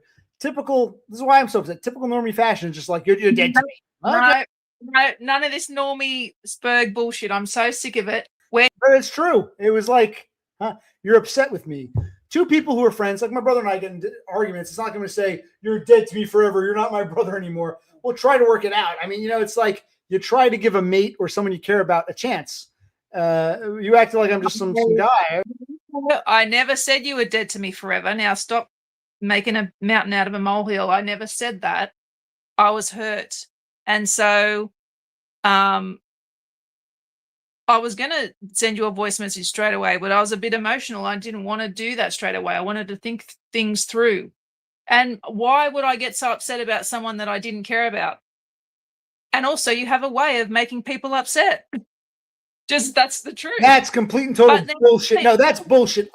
Brother Click. No, yeah, he gets under people's skin. He loves it. He upsets people. I don't agree, but see, I agree. Yes, you do get under people's skin, but that's why I like you too, because you're smart. Well, not really. You just said I got under your skin, therefore I'm dead to you forever. No. Okay, I know what you're doing. If you're trying to go. No, that's what you did. Donna and my brother are the same person. They're the same archetype. They're very, very similar. And that's why there's this antagonism, this unease. They are incredibly alike, and that's why this discomfort happens. Yeah, we're either Donda's a Spurg or I'm a sociopathic narcissist. Little from column A, little from column B. You're very similar. You're very much like her. She's very much like you. No, you said the same thing about me and James. You said if we go to visit him, we'll get into some kind of argument, and we did, but after the fact. That's different because you are not like James. The argument. You said we were both very sensitive. I'm sensitive. Okay, but the arguments you would have with James are not the arguments you would have with Donna. You are very much like Donna. Donna's very much like you, and that's why we're here now. We're both in love with James. Okay. Yeah, okay. Yeah. There's that too, because you're so similar. I think Brother Click is still. We're going to end this soon. No. I'll let you guys go ahead. You can go ahead. Oh, anyway, all I want to say is Happy New Year, and I hope that you heal up quickly. I'm sorry that you had that accident when you moved back and showed the wheelchair. The first thing I went is, oh my God. And I did run in from the deck to come in here because you were streaming. So if that doesn't mean anything to you, then I don't know what does. No, here's what's going to happen. It means something to dumb. James is going to be right now. He's all nice. Tomorrow he's like, why did you come to run to see OC in the wheelchair when I cut my finger the other day and you said I'm busy? Well, you like OC better than me, and he'll block me again. I already know where this is going. I know how he is. Am I correct, James? That sounds like something he would do. He's gonna be jealous tomorrow. Okay. No, but that's one of my life's biggest regrets is blocking you because you won't let it die, and so I should never have done that. But it's in the past, and let this new year start everything anew. Yeah, I agree. I think we all agree on. I think the one thing all four of us agree on. Let's start anew in the new year. Exactly. Sometime in January we'll stream again. We'll get together. Sorry. Let's end on a good note. It was good to see you. I'm glad you guys came on. We're going 3 hours, and Brother Click is getting tired. So we'll work tomorrow too. So yeah. Good night. And happy New Year. Yep. Peace. Happy New Year. Actually, I don't know where. Wait, stop. I don't know where I'm going to be on. Actually, because my surgery is going to be on Monday, January 5th. Maybe we'll do a stream New Year's Eve. It'll still be 2025 here in New Jersey, but it'll be 2026 in New South Wales. Oh, yes. Maybe you can pop on for our new, if we do it, no promises. And we can say, yeah, hello from 2025. Remember us? What's it like in 20? We can do something silly like that. Okay. Yes, why not? We'll think of it, or not. You guys have plans? You're going to like watch the ball drop in Sydney or something? Or go ahead. Fireworks. I'm just going to see what James. I am burned out. We've done too much, and we went to Newcastle the other day, and we had to drive back because the motel was shitty. Look, what people show. On a side note, Newcastle, New South Wales sounds a lot like Greencastle, Pennsylvania. The motel was shitty, but they're calling me up, telling me I want a free trip to the Bahamas. Yeah, I'm still haunted by the visit. But okay, go ahead. Well, it's just the point that so when we post or anyone else posts, like we didn't show you the good stuff, and so we didn't show like the shitty hotel, and we had to drive all the way back home. So I'm burned out. I don't want to go anywhere tonight. She still wants to, and so we're kind of have a tiff about that. But so yeah, things are never perfect. That's true. And so I mean, I would like to go to Sydney and see the fireworks, but then there's I don't know. Yeah, and I just so. I plan on just being right here in this bed and watching movies and getting drunk. So hopefully she forgives me if she wants. We might be doing that. So what about you guys? Well, like I said, I got surgery on the 5th. In the meanwhile, I don't know. Maybe I'll stream. Maybe I won't. I haven't decided. You have to work that day? Yeah, I have to work New Year's Eve and New Year's Day, so I won't be doing much. Maybe I'll stay up late to watch the ball drop in Manhattan, but I don't even know. But yeah, maybe I'll stream. Maybe I won't. No promises. But if I do stream, we should do our 1920s list. Oh yeah, we'll do that again. So we don't know yet. The answer is it's day by day at this point. So we'll keep you posted. But let's try to end on a good note. Let's not go to bed angry, and let's just hope everything is well now. Yes, me too. All right. Love you guys. Happy New Year. Happy New Year. Or evening, whatever it is. Yes. Goodbye. Bye.